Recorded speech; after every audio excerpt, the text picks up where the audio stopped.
looking at you, kid. I'm Charles Foster Kane! Hey, Stella! Suck on this.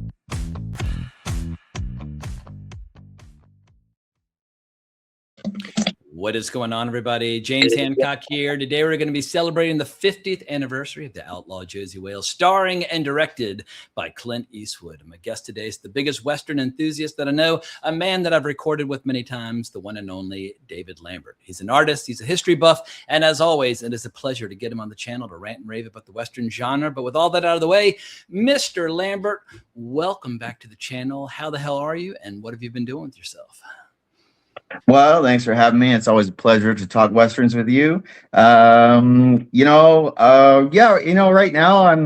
I've got some plans that I won't get into, but I would just, recommend anyone interested in Westerns or Old West history, follow me on either Twitter or Blue Sky under David Lambert Art.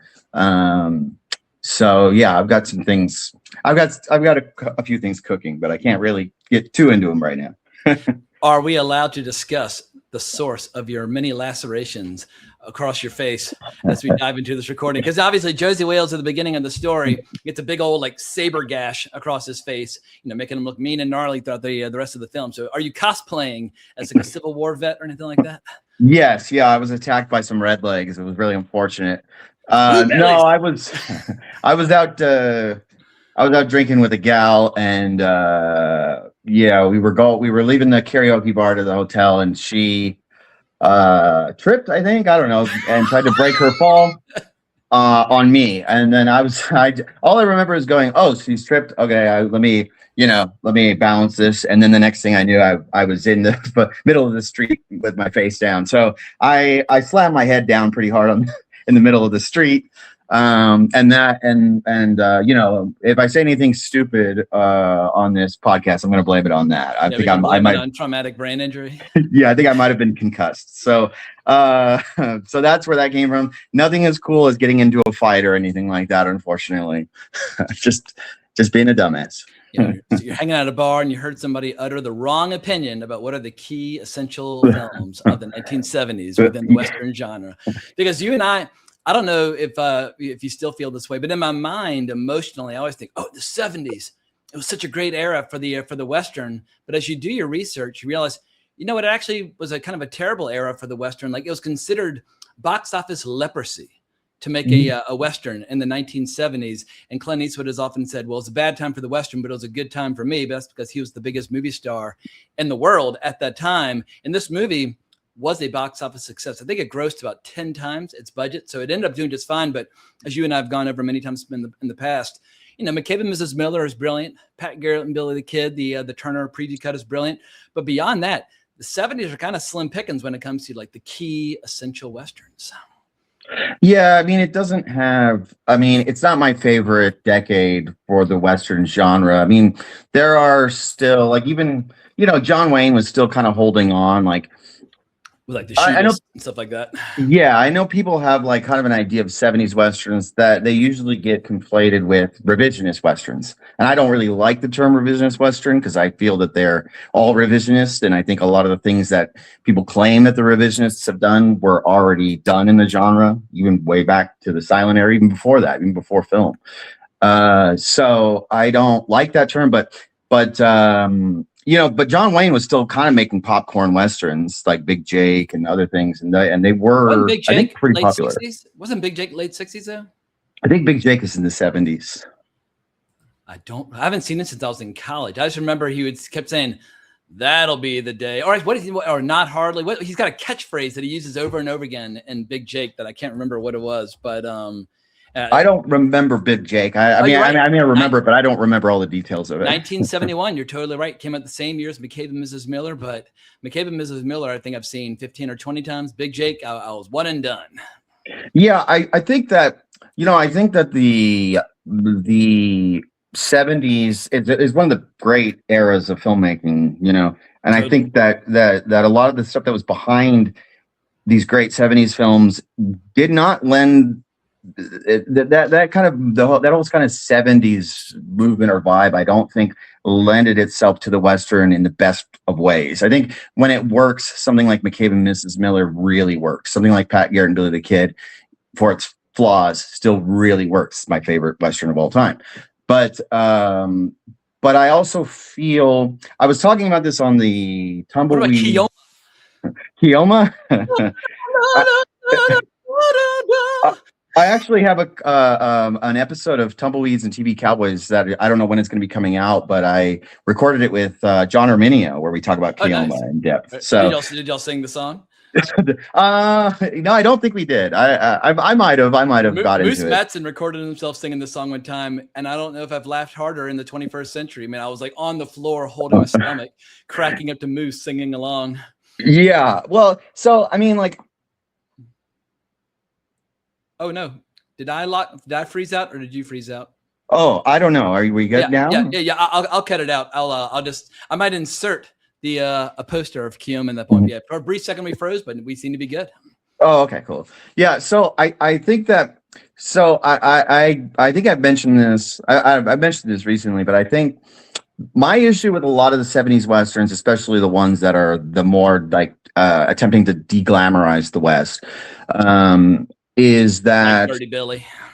Yeah, like Dirty Little Billy, Soldier Blue, Doc, and these are all movies that I kind of like. I appreciate things about them. Like I kind of like Dirty Little Billy. I don't like Soldier Blue at all, really, but I still like, and I even like Doc and everything. But the problem I think with the 70s Westerns is that they are coming from a perspective of like already they have their values in place. And I think that the best Westerns are oftentimes a filmmaker like a John Ford or a Peckinpah or something, like having to deal with their own values or seeing that they're, like John Ford's patriotism and stuff, but you also kind of see where he undercuts that, even in his silent films or whatever, or where he says there's more to it, there's more nuance.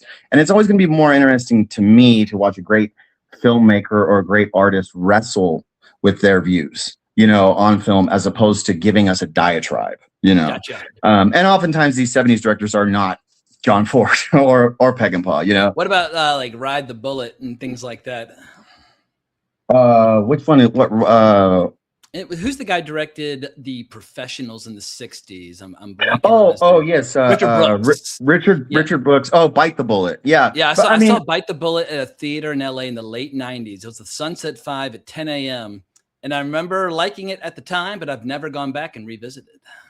Yeah, I mean, I haven't watched that in like 20 years. I remember that being decent. I mean, it's definitely a more, lighthearted subject matter, than a lot of 70s Westerns. It's just basically a horse race, right? So, so I'm always going to be more interested in a filmmaker trying to grapple with their own values than somebody lecturing me. What about somebody like Howard Hawks, who doesn't wrestle with anything, just wants to give you a rip-roaring good time?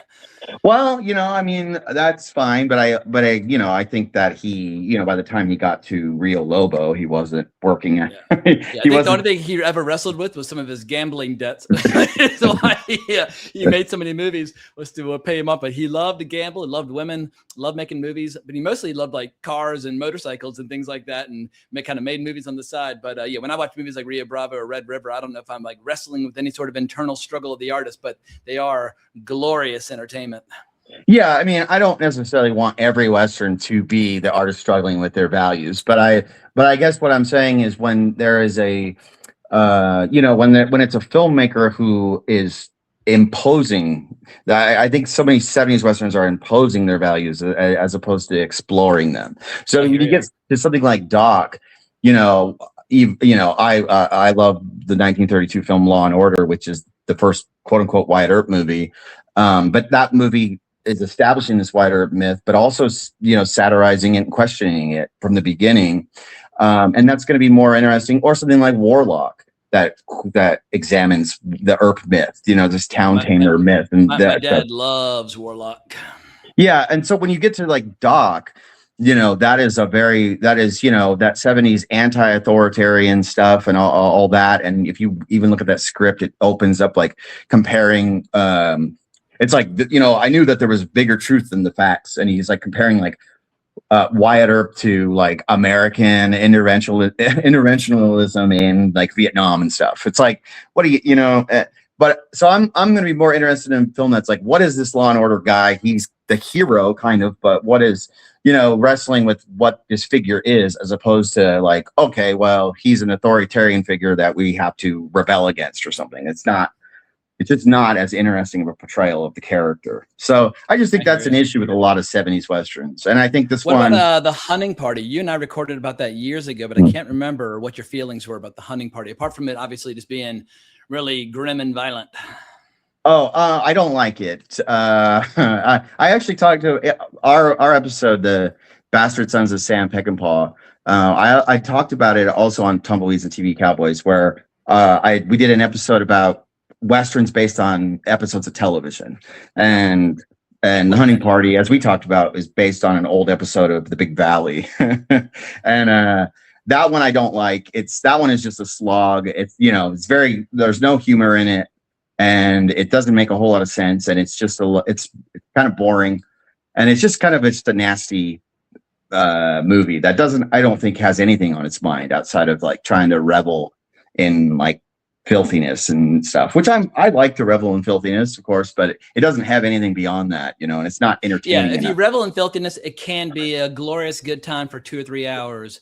But the Westerns that stick with us, the ones that really resonate, that you go back to 15, 20, 25, 30 times, are the ones that have a hell of a lot more going on, as opposed to just like rolling in the mud with a pig and, so on and so forth. But, to each their own. If people just want to revel in filthiness, enjoy. The 70s has got you covered. And Dirty Little Billy, I mean, which is a movie that like I said, I kind of like for what it is, but that movie is almost like just watching somebody in the muck with a pig. The whole movie is just filthy. Michael J. Pollard is a pig, but it's just dirty people just sitting in a saloon be dirty, just wallowing in squalor. Yeah, exactly. So there's definitely a period of the 70s where it seems like some movies were indulging in like squalor porn. Like now we get like wealth porn with like, yachts and skyscrapers and whatnot, but some people just love their squalor porn. Yeah, exactly. And I think 70s Westerns, when they work, and I think they very rarely work like as well as the classics. But when you get something like that has just a clear vision, like a McCabe and Mrs. Miller, or like a Pat Garrett and Billy the Kid or something, I think those ones can really stand out. And I don't dislike, this attempt to be a little grittier and dirtier and stuff. It just, when that is all that's there, that's a problem for me, and I think there's one key 70s Western that we have not mentioned that has a special place in my heart, and I feel like I whip out this clip every time you and I record. What about this bad boy? Just give me 24 hours to come up with a brilliant idea to save our town. Just 24 hours. That's all I ask. No! You do it for Randolph Scott. Randolph Scott. All right, Sheriff. 24 hours. Yeah, well, it's 70s, baby, and it's technically a Western. Yeah, I mean, like anyone, I love Blazing Saddles. I think the last time we talked about it. The last time we talked about the Outlaw Josey Wales. I haven't rewatched it. I remember loving it, but it's not a movie. I think I've seen it 10,000 times.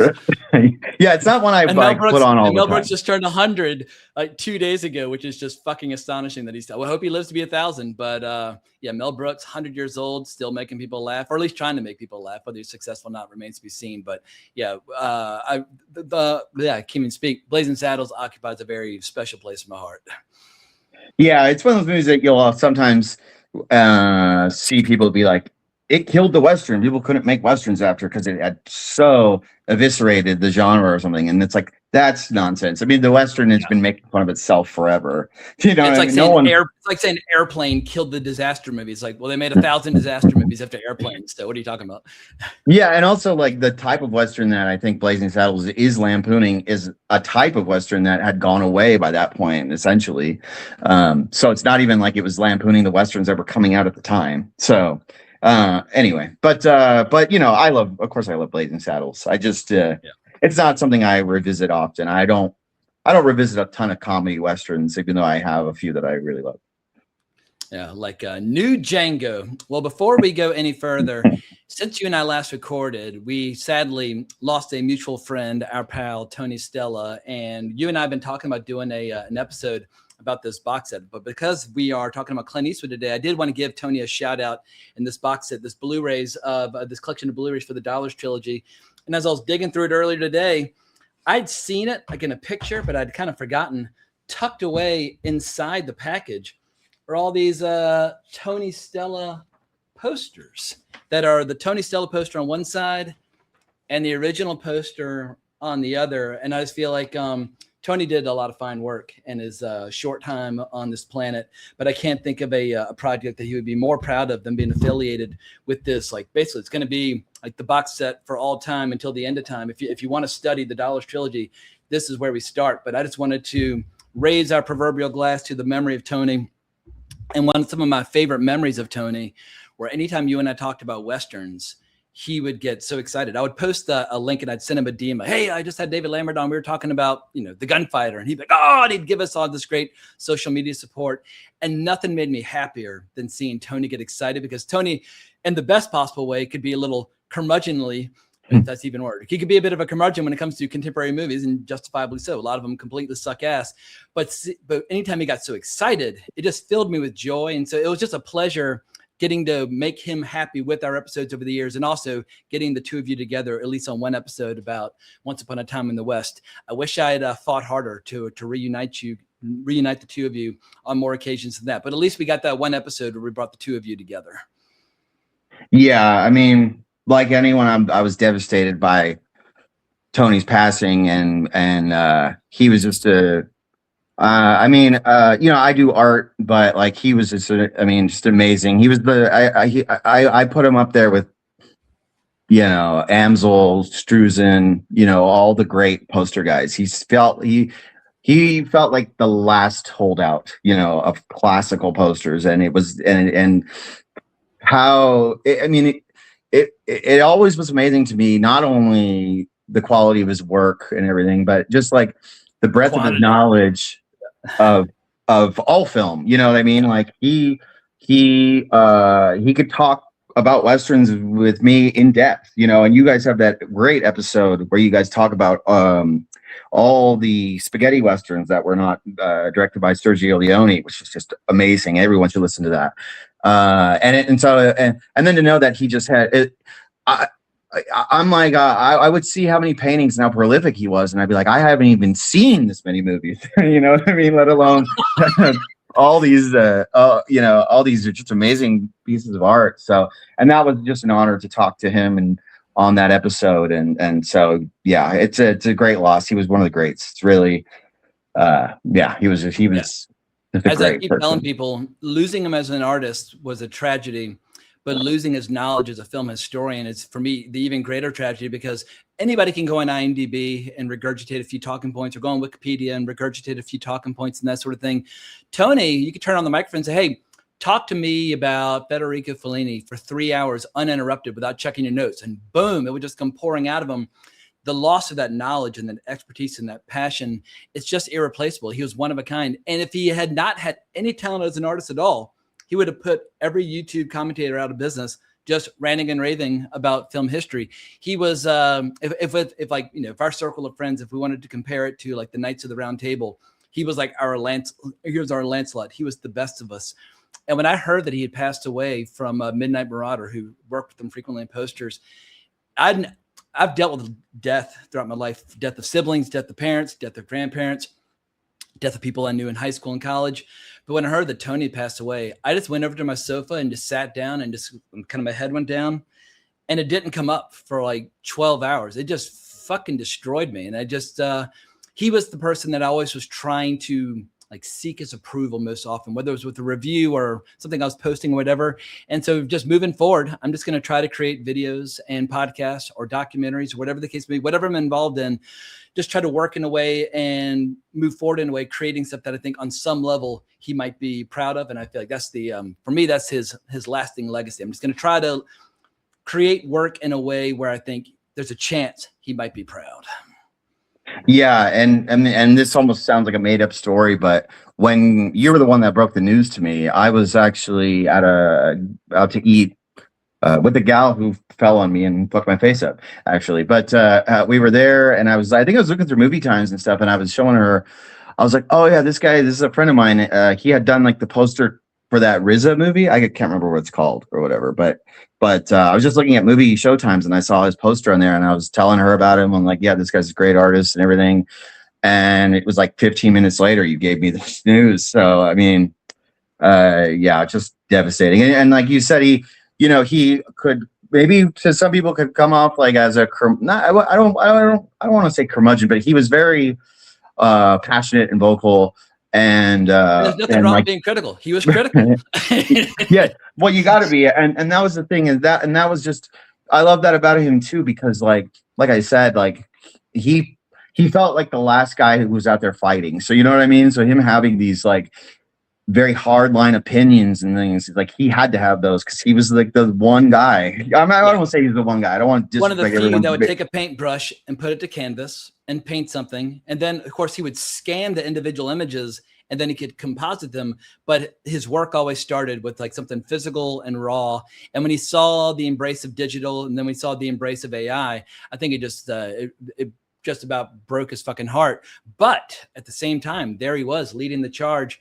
And he was cut off at a time where his career just seemed to be like in it's like an exponential curve into greatness. I'd be walking by the IFC Center, which is a couple blocks from my place, and I'd see like 3 Tony Stella posters celebrating Hong Kong cinema. Like, this is fucking cool shit. My local movie theater just has Tony Stella posters all over the goddamn place. And it was like right when he was kind of becoming a household name, at least amongst film enthusiasts. That's the greatest tragedy, is that he was cut off at age 45, right in his fucking prime. Yeah. I mean, like I said, it's devastating, and it, like, I mean, his work was getting everywhere, like you said. Like when they re-released Hard Boiled, I went to go see it, and I could tell my friends, like, my friend of mine painted the poster here, and and so it's it's just a terrible thing, and we had for the longest time wanted to collaborate again on Fistful of Dynamite. To do Duck You Sucker, Fistful of Dynamite. And so that's sad that we never got to, between the three of us, we had, so wildly different schedules. So yeah. But I feel like if there's a lesson to be learned, is if you have an idea for a script or an idea for a painting or an idea for a recording amongst friends, don't wait, because you can get hit by a bus any fucking day. So whatever creative endeavor you're involved in, whether you're designing video games or creating movie posters or whatever the case might be, never assume that there will always be time. The time just evaporates. It's like sand slipping through your fingers. Just seize the moment and fucking dive in. And luckily, Tony left behind a giant body of work. And a couple of days or a couple of weeks after his death, there was a party at this company called Posteratiti, I think it's how or Posteratati here in New York, where they collaborated with Vinegar Syndrome, and they just had a little party, and they just put a bunch of his posters up on the wall, served a few drinks. And what blew my mind was how Tony had that rare gift where when you're talking to him, he always made you feel like you were like so close. But what I started to realize, like, wow, like he had like hundreds, if not thousands of people in his life who all felt like he was their best friend, like whether it's Moose Matson or me. And that's another thing. He had that warmth. He was just the coolest fucking guy, where he made everybody feel like, at least when they were interacting, all of his attention was focused on them. He just had that incredible rare gift of like personality, talent, and knowledge. So just once again, we will not see his like again, but at a minimum, we can honor his legacy by celebrating his work and talking shit about movies when they suck, and praising movies when they fucking rule. And obviously, Tony loves Sergio Leone, and he knocked this box set out of the fucking park. It's just extraordinary stuff. Yeah. So rest in peace. He's one of the greats, one of the great film buffs, one of the great film scholars, one of the great film artists. Just a really amazing person. So I didn't smile until I was talking to his widow, and she said that their daughter was only 7, and she had just been learning about death and so on and so forth. But she said, "Mom, Daddy's with Groucho, like he's with the Marx Brothers," and in her mind, because Tony loved the Marx Brothers so much, that was her idea of heaven, is that Tony's up there listening to Groucho, just like, rattling off one line. It's like, you know what? If there is a heaven, I hope Tony is up there, just laughing at jokes being shared by the Marx Brothers. And so I want to end this segment on a positive note. So people, if you want to honor Tony, check out his work. But just think about Tony hanging out with Groucho, and it'll put a smile on your face. Yeah, that is lovely. And he's an artist that I was following and was an admirer of even before coming into contact with you, and then realizing, oh, he did your banner, he's got all these connections with you. He was already a guy that I had great respect for. And then there it is. Yes, beautiful. and then just and we got a few Westerns in there. Yes. Oh yeah. The Wild Bunch. You got the Searchers. Yeah. He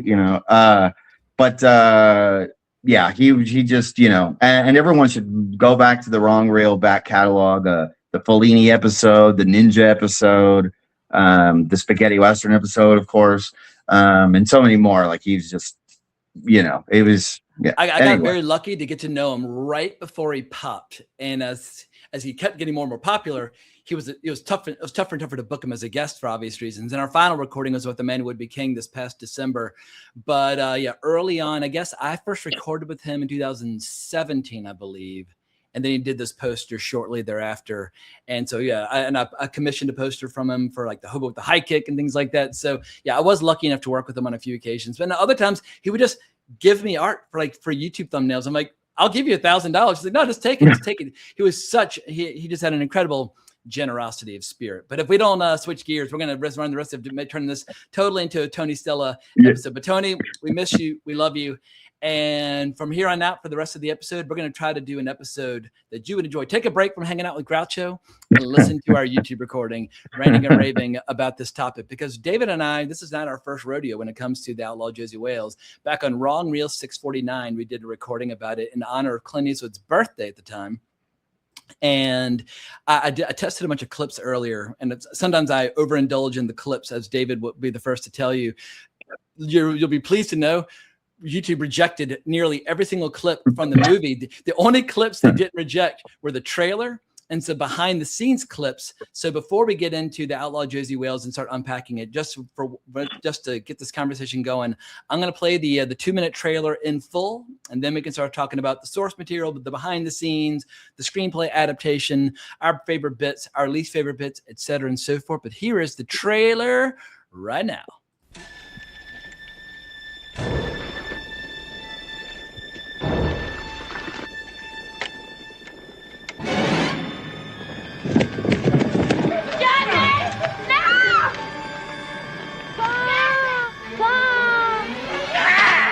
Suddenly, his wife and child were dead.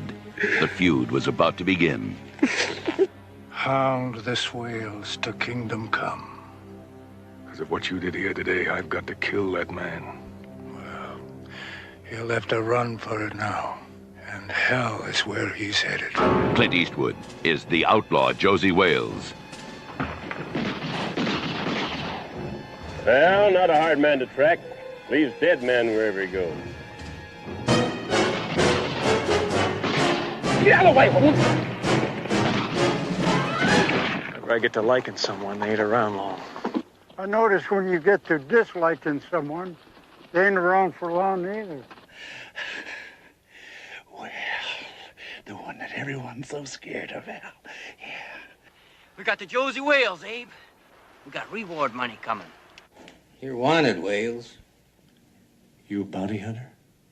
Yeah, he's got to do something for a living these days. Dying ain't much of a living, boy. He was out for revenge, and they were out for his blood. And when you're an outlaw, there's no turning back. You're all alone now, Wales.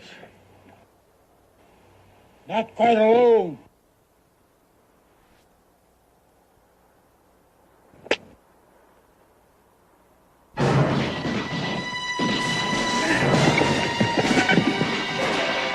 He lives by the gun. He lives by his word. And he lives for revenge. He's an army of one. Clint Eastwood is the outlaw Josey Wales.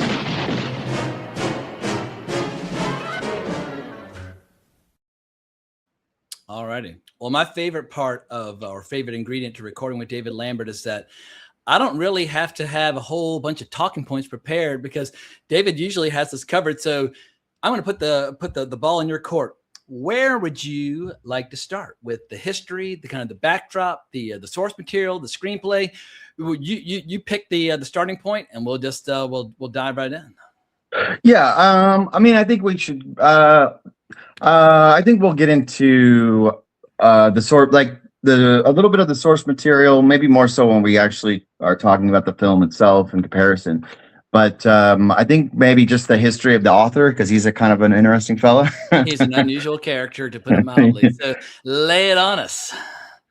So in the early 70s, Mel Paso, which was Clint Eastwood's production company, they got this package that had a note from this Cherokee storyteller named Forrest Carter.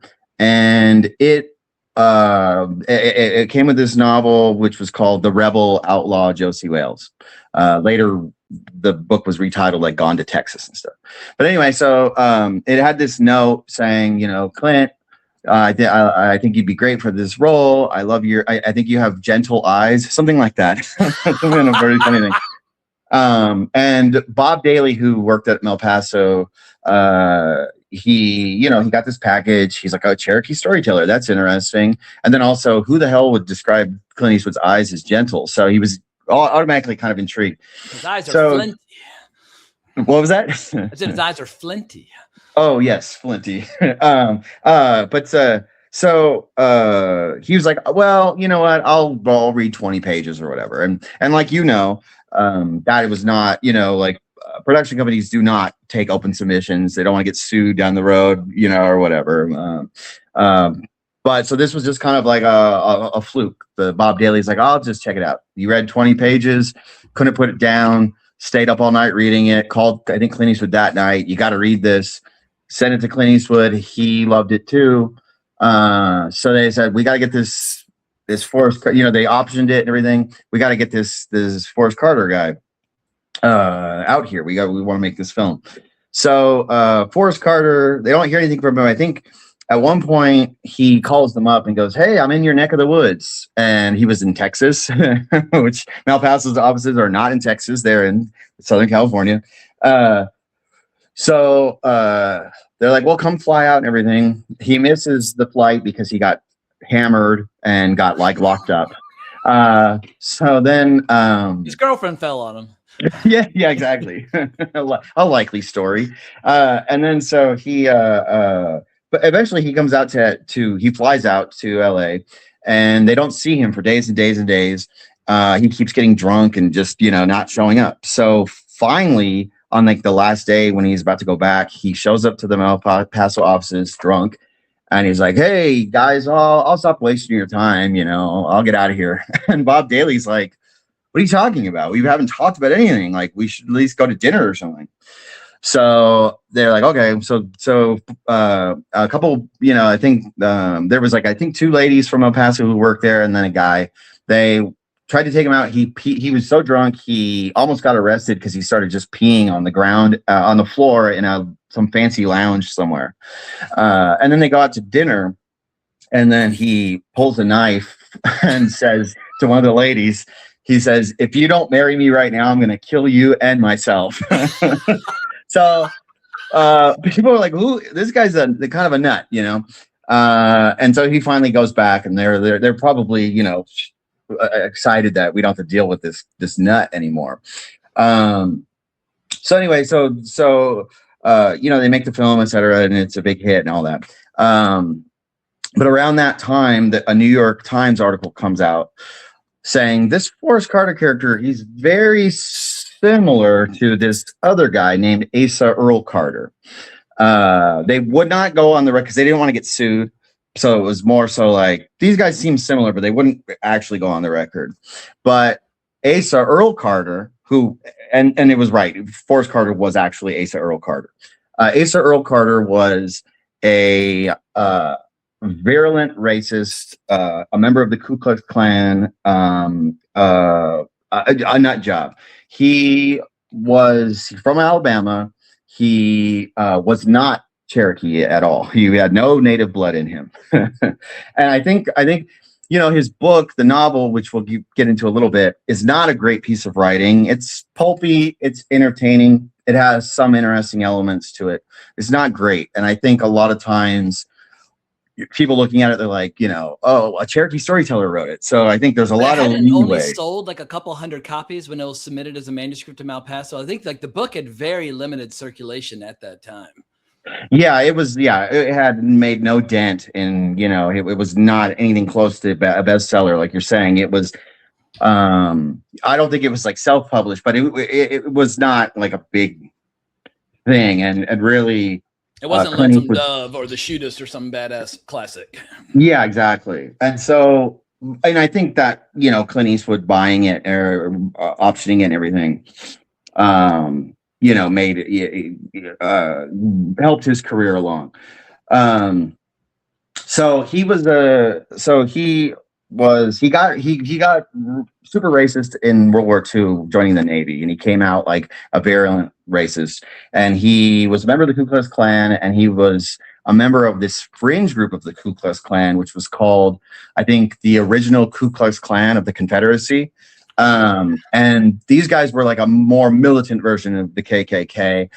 At one point, they were planning to attack Nat King Cole on stage. Of course, they didn't like any kind of like black music or any kind of what they considered black influence in America. So, you know, and we all know how, you know, abrasive and Nat King Cole is, you know, singing one melancholy love song after another. Yes, yeah. I mean, you know, who wouldn't be furious at Nat King Cole's dangerous music? But so they were going to go. They had guns and everything. They were going to go rush the stage and basically attack him. But only 7 guys showed up, so that didn't really work out, and they all got arrested. And then Carter went on like the radio, and he would give these speeches and call them political prisoners, et cetera, et cetera. And this group just did a lot of crazy stuff. They at one point castrated a black guy, so they were bad people. And then Carter was he was while he was in this fringe group of the KKK, he was also stealing funds.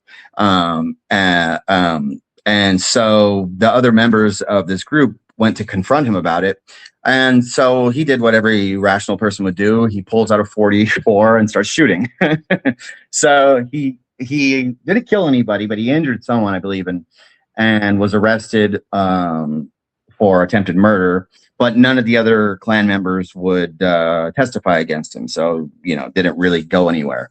But in that time, there was George Wallace. You know George Wallace, the segregationist politician.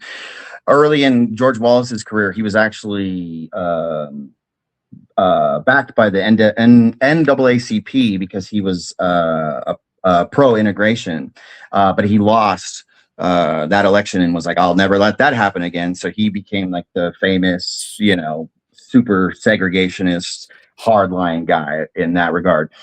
While Carter starts sending him, you know, anonymously, starts sending him speeches. And he's the guy that wrote the famous George Wallace speech, which is segregation now, segregation tomorrow, segregation forever. And George Wallace had to pay him kind of under the table because he was still, you know, kind of a, you know, he still had the attempted murder indictment and everything. But eventually, George Wallace started softening. He didn't want to have that kind of abrasive, incendiary rhetoric anymore. He wanted to start softening that stuff, which then disillusioned Carter. He was very upset. So then he decides, I think, to run for like lieutenant governor and came in last. And it's like, you have a murder indictment. Like I would not like lay low, you know. Go to Mexico. Yeah, exactly. Or Texas. So eventually he at the time that New York Times article came out exposing him, he had written a quote unquote memoir called The Education of Little Tree, where he talks about growing up as a Cherokee kid with his native grandparents in the South and everything. Because of that article, it didn't do well. It kind of just died on the vine. I know that Eastwood, he wrote a sequel to Josey Wales, and Eastwood was, I think, optioning that and was thinking about optioning The Education of Little Tree, but Carter was also submitting it to other studios and stuff. And so Clint Eastwood, you know, he's notoriously thrifty. He did not want to get in a bidding war, so he just like let it go, which was good because then all that controversy, you know, came out not long after that. Although it did not affect, you know, the success of the movie, The Outlaw Josey Wales. And then like you know, some people say that, you know, he seemed to have changed because the movie and the novel are you know, they are very sympathetic to natives. And so it seems like he had kind of gotten, you know, he maybe changed his life around. But people that knew him said that, you know, he was still a racist. He was still a nut job. And he died somewhat mysteriously. He choked on blood and vomit. They think that one of his sons, he got in a fist fight with one of his sons over the way he was treating, you know, his son's mother, his wife. When he went, what year would this been? I think he died in like 79 or something, gotcha. Late 70s. And all that stuff with, you know, when he was in the KKK and stuff, that was like 50s, 60s. So, you know, after he like loses the lieutenant governor thing and all that, that's when he decides to move to Texas, change his name to Forrest Carter, and it made his family go along with it. So his wife went along with it. His sons pretended they were like his nephews. So there were people that knew him and his family for years and did not know that his sons were actually his sons. They thought they were just his nephews. You know, so he was a nut job, and a lot of his ideology is infused throughout the novel and somewhat in the film. The Education of Little Tree in, I think, the 80s was republished, and then it became a huge hit. By that time, I think people had forgotten, or you know, like they, you know, it wasn't as easy as just Googling him. So all this stuff about his past. So, you know, like Spielberg wanted to make it. Robert Redford wanted to make it. Oprah put it on her book club, you know, and then of course, I think in the early 2000s, you know, she was like, I gotta take it off my book club, you know. So yeah, and his name Forrest Carter was taken from Nathan Bedford Forrest, who was the first Grand Wizard or leader of the Ku Klux Klan. He later disavowed it and was pro-integration and gave a famous speech where he kissed a black woman on the cheek or something, which was controversial at the time. So at least Nathan Bedford Forrest, Forrest Gump's namesake, I believe they say that in the movie. He actually did kind of, you know, reform himself and his views. I don't think Carter did. I think he remained a racist. And even if he did, you don't get the excuse to be like, you know, oh, I'm an Indian now. Like that's not the way to reform yourself, you know. So, but anyway, so that's kind of just the background of the author. And do you know when the New York Times article was published relative to the release date of the movie? Because obviously the movie came out in the summer of 76, monster hit. At what point did these revelations kind of come to light? I think it came out. I think those revelations came out in the same year. I don't know if they came out before the release of the film or after, but I think it was in 76. I don't think it might have even been before, but I don't think it mattered. You know what I mean? Like most people don't read. They don't read books. They don't read the newspaper, but they do like watching Clint Eastwood kicking a bunch of ass. So yeah, yeah, exactly. I mean, I think the reason it didn't affect the Outlaw Josey Wales, the film, in the way that it affected the book, The Education of Little Tree, is that the Outlaw Josey Wales is still about a white dude. You know what I mean? It has these native side characters, but it's not focusing on that, and it's not pretending to be a memoir from a native's perspective. It's not the story of 10 Bears. 10 Bears shows up for like 10 minutes, and then he's out of the movie. Yeah. So I don't think that it was as relevant as this is a memoir from an actual Cherokee, and it's not, So I think Clint's whole, his persona and everything it's going to override all that type of stuff, that kind of controversy. Yeah, when you watch this movie and you watch the behind the scenes, you can tell that basically his laid back demeanor, you can feel it in every frame of film on this. And I've said this before, but I worship Clint Eastwood like a god. He's an icon. He's one of the most entertaining figures in the history of movies, and his career goes back 70 years. But there are times where I feel like his laid back persona can somewhat negatively impact his movies, where there's like a slackness where maybe he could have afforded a few more takes or a few longer days, and don't come in 2 weeks under schedule. Like, use your entire schedule and try to get certain scenes right. But I think sometimes he's just ready to move on, and you can just feel it in his demeanor and his interview style. He's just a very laid back guy, and he makes very laid back movies oftentimes. And it's just, but at the same time, it's obviously got enormous commercial appeal because he's just so goddamn charismatic and so likable. And yeah, it doesn't surprise me at all that this movie was a giant smash, even at a time where Westerns were considered box office poison. Yeah, and I agree with you. And I, in the past, and then on the previous episode too, I could be a little hard on Clint Eastwood, that kind of just point and shoot sort of approach to things. I obviously I love Clint Eastwood as an actor, and I love him as a director too. What's your favorite performance by him as in a Western? My favorite performance by him in a Western. That's a good question. I really do love him a lot in this movie. I think he's got some really great.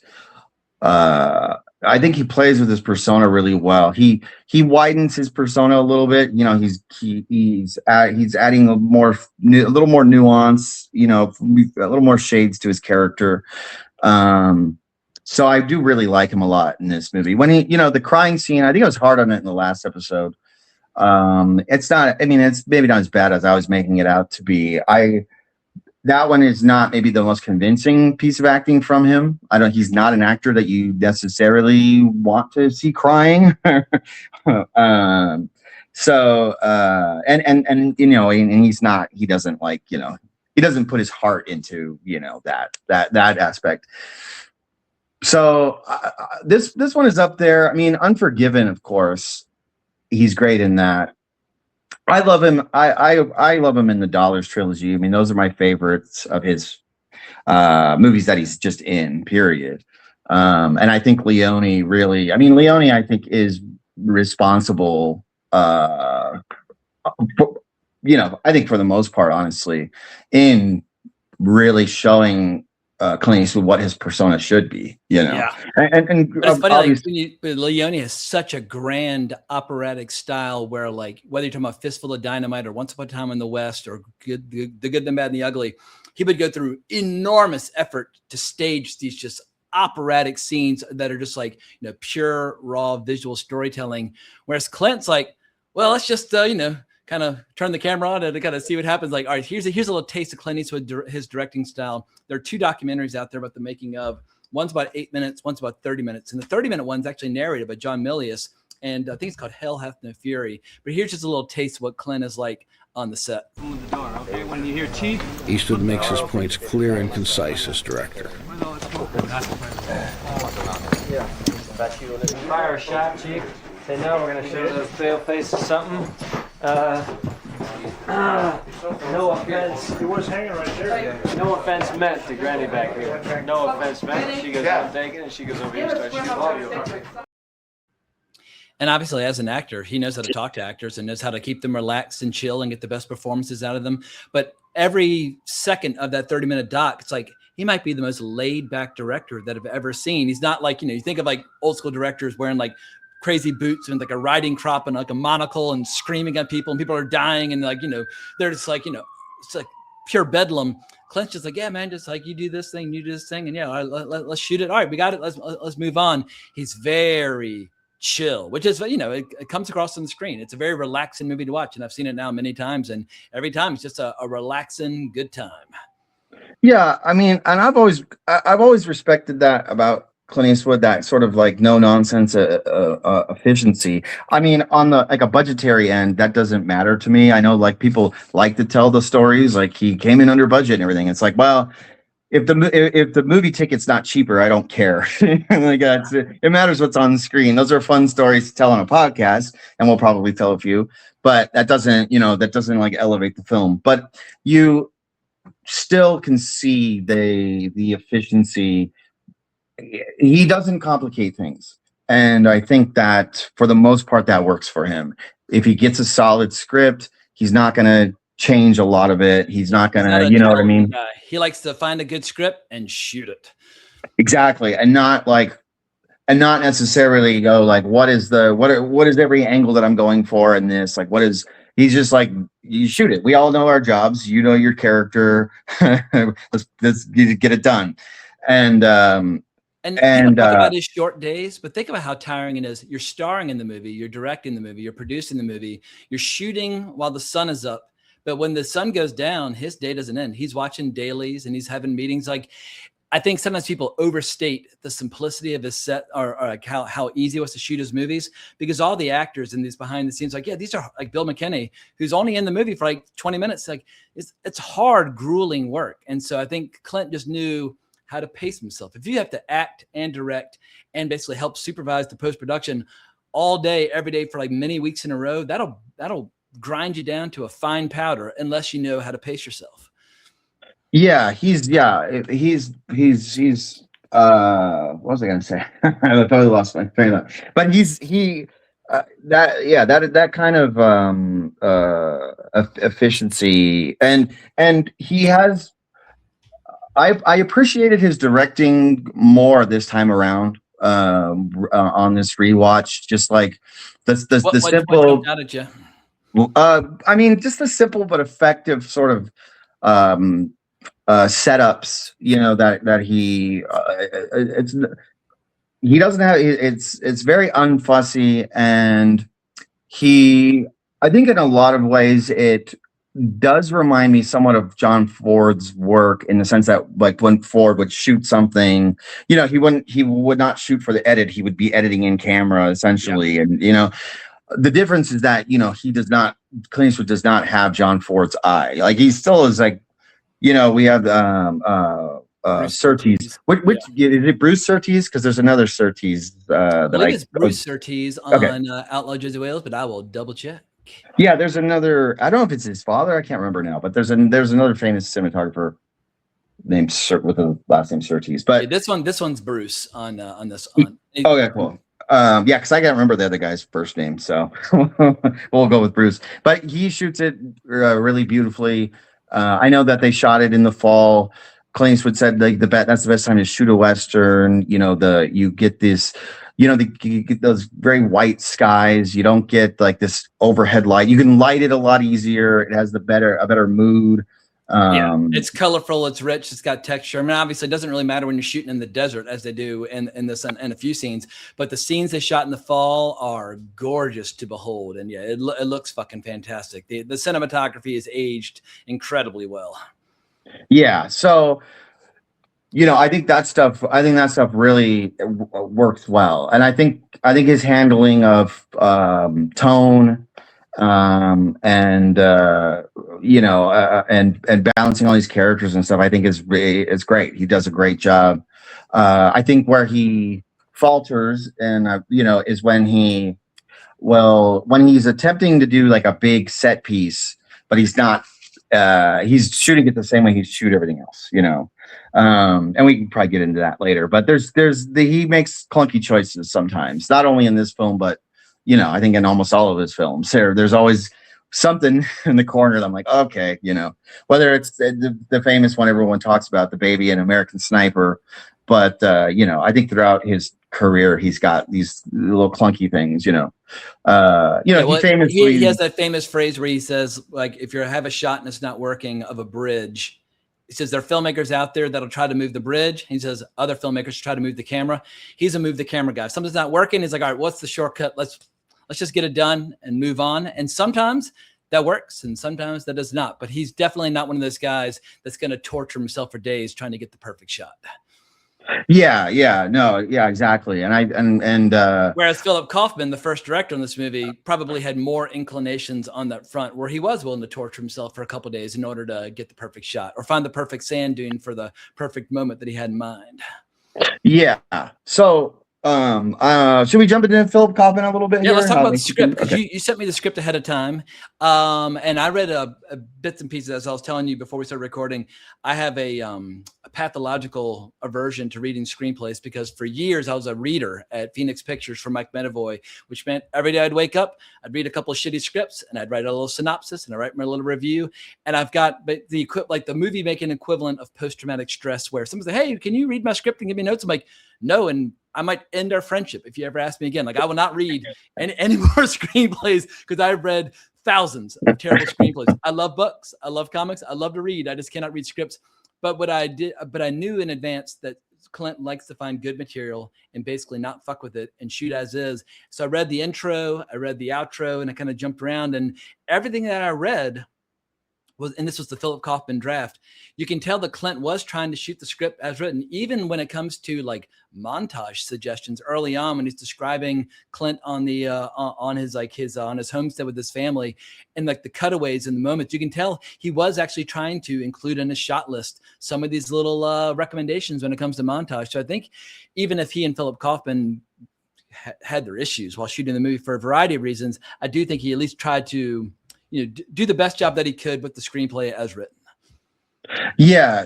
So, I mean, I think most people know that, Philip Kaufman was the original director, and then was fired off the film. Eastwood had really liked his film, The White Dawn, and then his Western, The Great Northfield, Minnesota Raid. And The Great Northfield, Minnesota Raid is a very similar material in many ways. It takes place, like a decade after this movie takes place, but it's about Jesse James and Cole Younger, who were, famously bushwhackers. And yeah, we tackled it on Wrong Reel. I've still got the DVD in my collection. Yeah, and they, and they rode with Bloody Bill Anderson, and when you read the novel, they're mentioned all the time, the James brothers and stuff. So I think that he saw, Clint Eastwood saw, his approach to somewhat similar material. Kaufman was not a fan of the book. He said it was like written by a deranged fascist anarchist or something. And he was not far off the mark. Yes, exactly. He just picked up on that, I guess, without having. He's like, I'm detecting a strange vibe here. I don't know if anyone else is picking up on it. Yeah. So, but so he claims that he tried to like tamp that stuff down, he claims that Clint Eastwood put it all back in. But I don't, when you look at the script, I don't see that Clint Eastwood was putting a lot more in that he himself had not already written. Yeah, that would take too much effort. Yeah. But so the first, I think, draft was done by Sonia Chernus, who was I think she was like a script reader or something for El Paso. So this was like her first attempt to. They said, yeah, we got this manuscript, put it in script form just to give us a jumping off point. Yeah, and I also and I believe that Michael Cimino also did some writing on it or did a draft or something. This would be around the time that he was working on like Thunderbolt and Lightfoot with which is, Eastwood I and think stuff. came out in 74 or 3, but yeah, fantastic movie. And very entertaining. Yeah, and Trevino also worked on the second Dirty Harry, I believe, right? Oh, and Magnum Force, was he one of the writers on it? Or? I think he was one of the guys with like Milius and stuff, I think. Gotcha. So Kaufman Kaufman is really the one. Kaufman's script, I think, is really what makes the film work. The big thing is the Lone Wati character, played by Chief Dan George, and in the novel, the strongest part of the movie, or at least the entertaining part of the movie. Absolutely, I think he's the thing that really elevates it.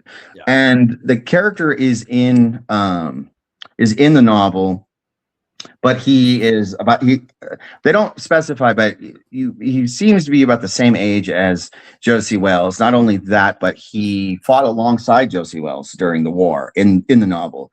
He's really he's very similar to Josey Wales in the novel. He's just another badass bushwhacker guy. Yeah, and even in the movie, they both went to war with the Union for different reasons. But that endeavor to persevere scene is arguably some of the strongest writing in the entire movie. And it kills me that I couldn't get these clips approved by YouTube ahead of time. But the bit where he's like, I didn't surrender. Like they made my horse surrender. They got like pulling a wagon, blah blah blah. But like that stuff just makes me fucking howl with laughter, and it just feels. And it just oozes character and history. And some of those first introductory scenes to his character are arguably the strongest scenes in the entire film. Yeah, and most of that is Philip Kaufman. He is not as nearly as fleshed out or warm or humorous in the novel. He's really not that interesting of a character, and he's also just like Southern. So like. Carter basically could write him and his dialogue the same as everyone else. So it's not, he's not great in the novel. He wasn't going to fool any young ladies into thinking that he was a Cherokee chief. No. And I guess maybe I wonder how she got that idea. I mean, yeah, there's the humor in this. I feel like that's where you really feel Clint Eastwood's personality. It's just that he obviously likes to joke around, and you can feel that warmth. Maybe. I would argue, if I were to perceive a flaw in the movie, perhaps too much warmth at times, but it's almost like Clint Eastwood can't help but injecting a little bit of that kind of lighthearted humor in his exchanges with Chief Dan George. Yeah, and Clint Eastwood works best when he has a foil. I love him. I love his persona and everything, but he's never like the most like riveting. He's riveting in like his actions and stuff, but he's never like the most like psychologically or internally riveting performers or characters, right? All of his best movies, he has a wingman. The Good, the Bad, and the Ugly, he's got a wingman. Dirty Harry, he's got a wingman. The Enforcer, he's got or wing woman in the case of The Enforcer, or in Unforgiven, he's got Morgan Freeman. But most of his best movies, he's working off somebody, and they have like some fascinating interplay. Yeah, and I think this is like maybe the best of that kind of. Oh no, you know what? That's I'm. I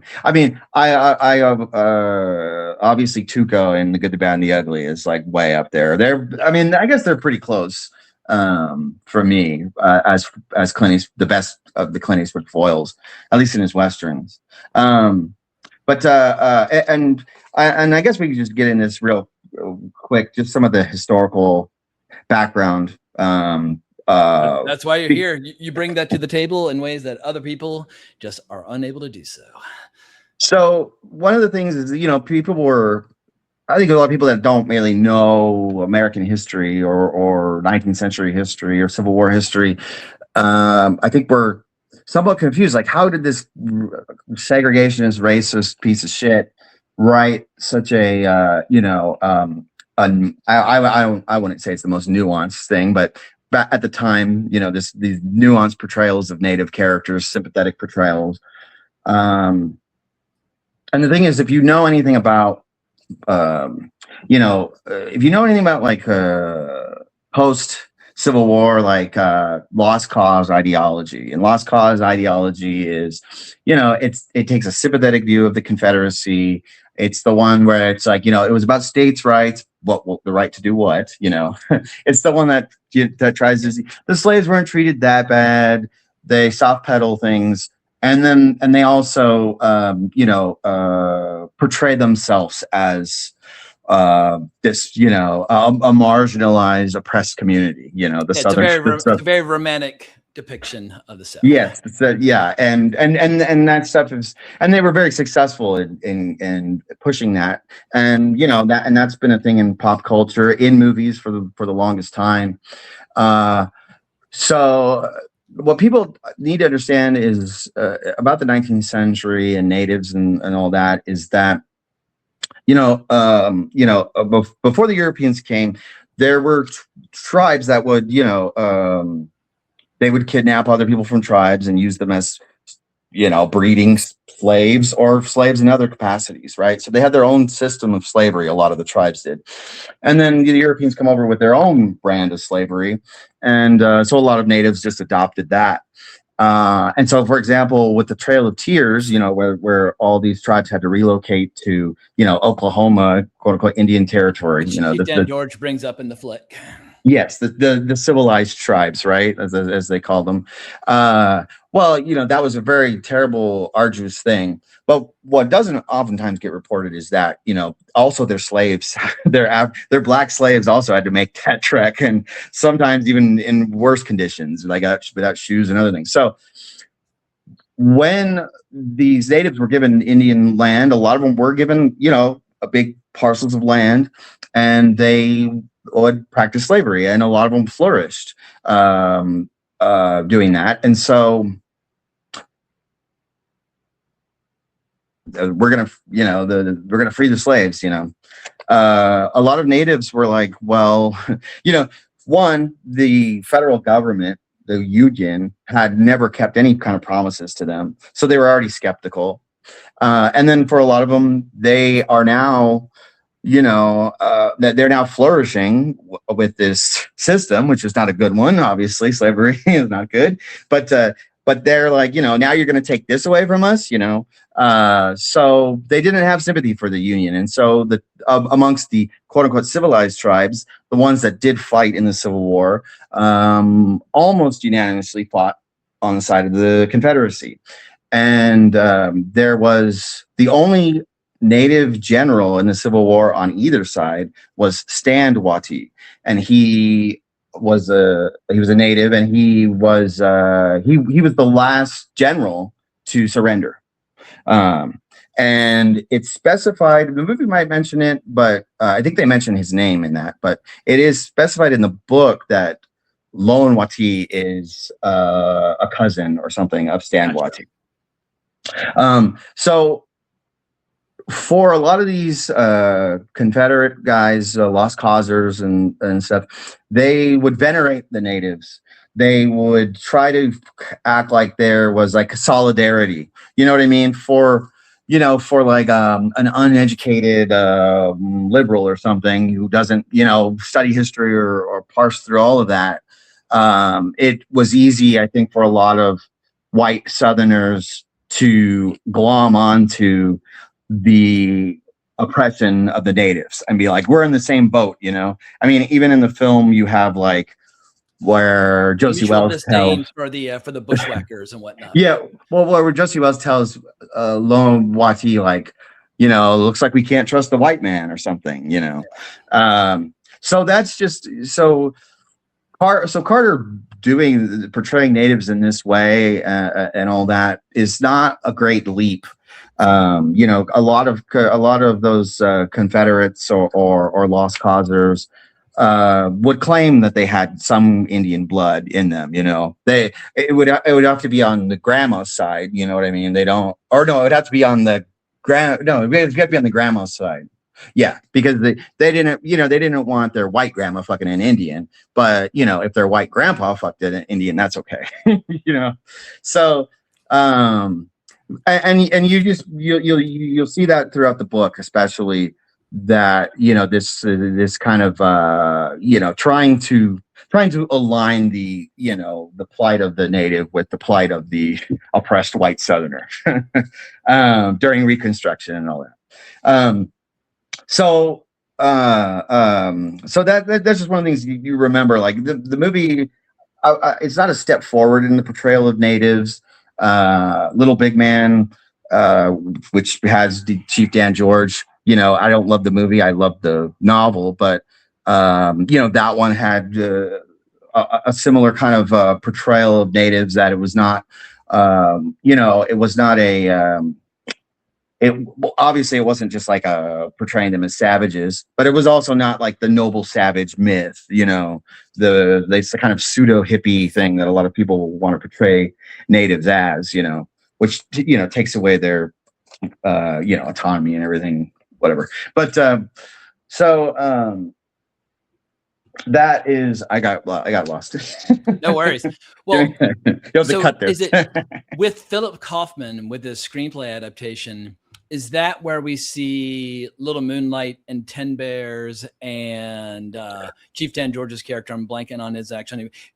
Do they become more fully fleshed out and a little bit more humanized? Because in the movie, like, even though Little Moonlight doesn't have a ton of dialogue, it's a very warm character. And like, when she and Chief Dan George start getting it on, it's like, it's a great humorous bit when he's like, laughing about how maybe I'm not as old as I thought I was. But is it Philip Seymour Hoffman, Philip Kaufman, who managed to inject three characters?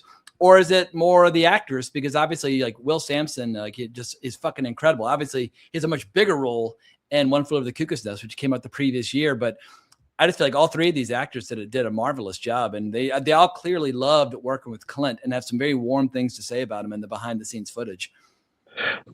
Yeah, well, like 10 Bears is pretty close to how he's portrayed in the novel. And the novel, the big meeting with 10 Bears where they have their, essentially their peace treaty. That is, in a way, the climax. Second favorite scene of the movie. Yeah, I love that scene. Yeah, that is, like, in a way, the climax of the novel. You think it's going to go to, you think it's going to have a big battle or something at the end, and they just make peace. And then and then at the end of the novel, the scene where the bounty hunter comes in, the dying ain't much of a living boy, and all that stuff, that comes after the peace meeting. And all that town, the townspeople in that, like, empty town, they're in the novel, but they're not introduced as early. They're really only introduced at the end. So he kills that guy, and then we get similar in the movie where the Texas Rangers are looking for Josey Wales, and they claim that he's dead. And so you get the idea that he can now stop fighting this war. So that is one of the things that is interesting about the novel, is that it is one of the I guess you would say truly original things in the novel, in regards to just not giving us the action climax that you would expect. Well, I couldn't get a clip of Will Sampson's amazing scene for this due to YouTube copyright reasons. However, I got a 16 clip of the behind the scenes of them filming them. So here's a little taste of the great Will Sampson as 10 Bears. Will Sampson plays 10 Bears. He was the chief in One Flew Over the Cuckoo's Nest. He was an artist and just turned to acting a few years ago.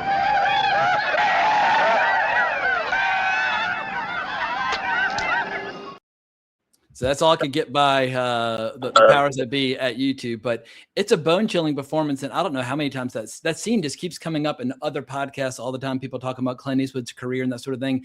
I don't think it's quite on the level of some of Chief Dan George's scenes, talking about, the endeavor to persevere. Like, that stuff's just gorgeously written and perfectly performed. But the scene with Will Sampson definitely, it sends chills up my spine every single time when Clint's talking about how, like, it's not dying that's hard, it's living that's hard. And when you just see how in just a very brief exchange, they quickly realize they speak the same language and have very similar values and very similar experiences, and come to this bond where they form that blood pact. And it's just very satisfying dramatically. So satisfying, I always forget that there's a shootout with Bill McKinney and his boys at the house afterwards, because it just seems so inconsequential in comparison.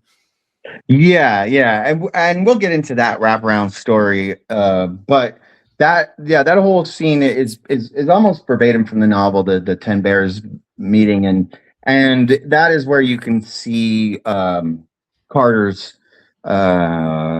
talent, I guess, as a speechwriter. He has a lot of speeches in the novel, where he's and you kind of get his, like, in that speech you get a little bit of his ideology, you know what I mean, like you can't trust the government, et cetera, et cetera.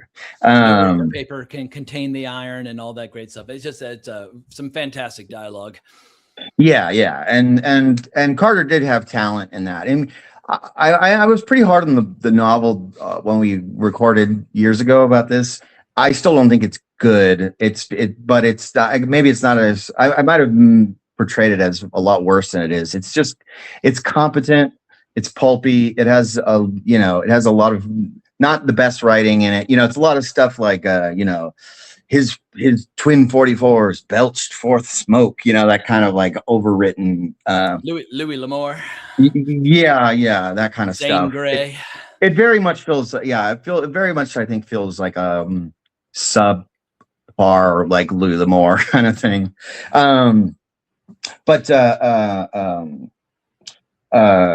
Yes. What was I going to say from after that?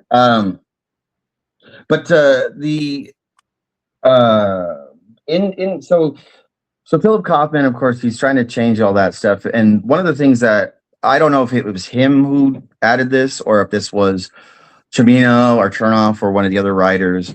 But one of the big differences in the novel, between the novel and the film, is that the novel does not have the wraparound story with Fletcher, and and Terrell and stuff like that. And it's one of those things where, Philip Kaufman talks about how he was trying to take a lot of his Carter's, crazy fascist or whatever he claims, fascist views or whatever. And he does that. So like one of the things that he does is, so the character of Grandma Sarah in the novel is just from the Ozarks.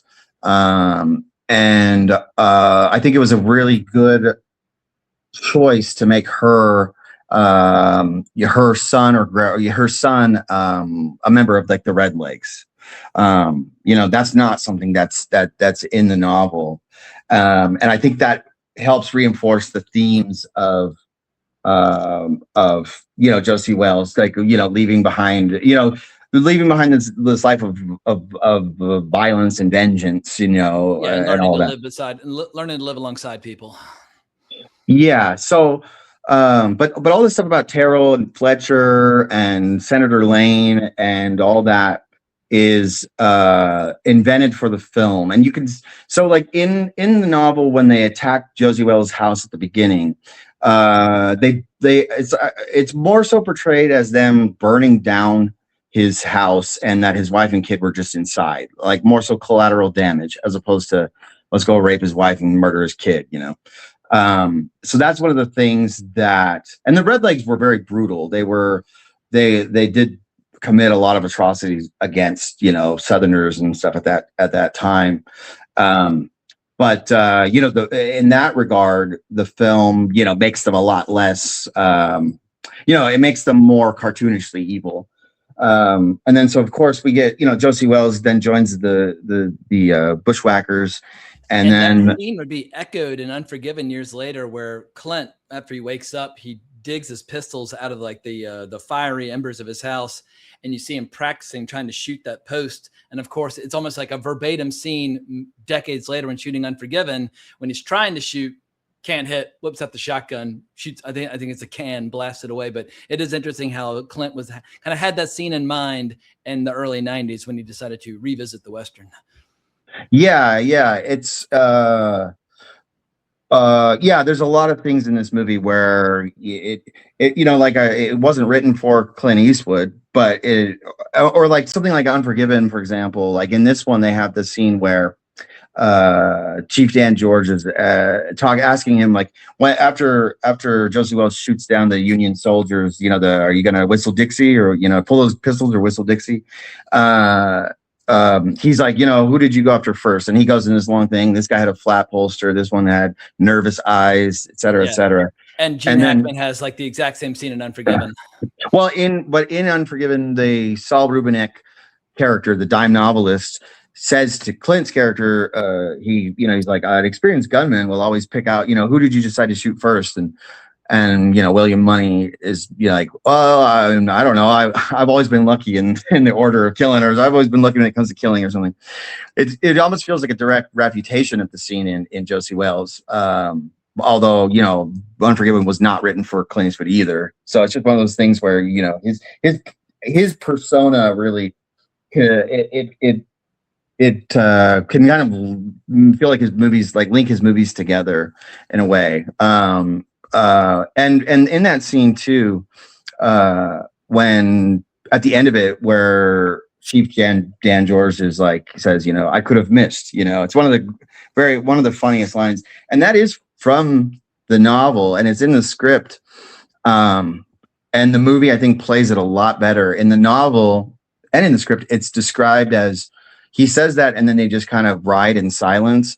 And it's more so like a thing, like this mutual like understanding between bros or something.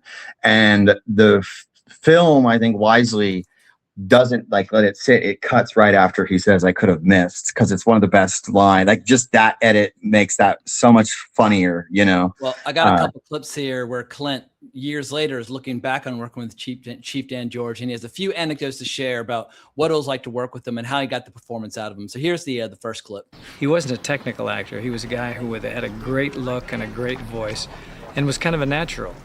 And if you could get to his natural state, you could get to him where he was just thinking and speaking normally, he was absolutely golden. And then as Clint, because often they're trying to figure out how can we get him to read the lines accurately, and they were having a little trouble. Clint didn't realize that he was starting to mouth the words during scenes that he wanted Chief Dan George to say. So he's got a little funny bit to say here about lip reading. And sometimes they'd maybe have a little trouble with some of the dialogue or getting it out. So I did a lot of improvisation, but until that happened, they were used to saying the dialogue exactly. And I'd find myself in the scene with him, and I'd be rooting for him so hard, I'd be mouthing their dialogue.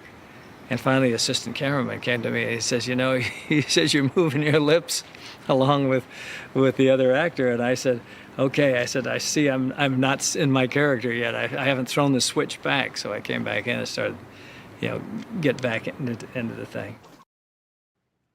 It's impossible not to love that guy. It's like Clint Eastwood could talk about reading the phone book, and you're like, you're still the coolest motherfucker on planet Earth.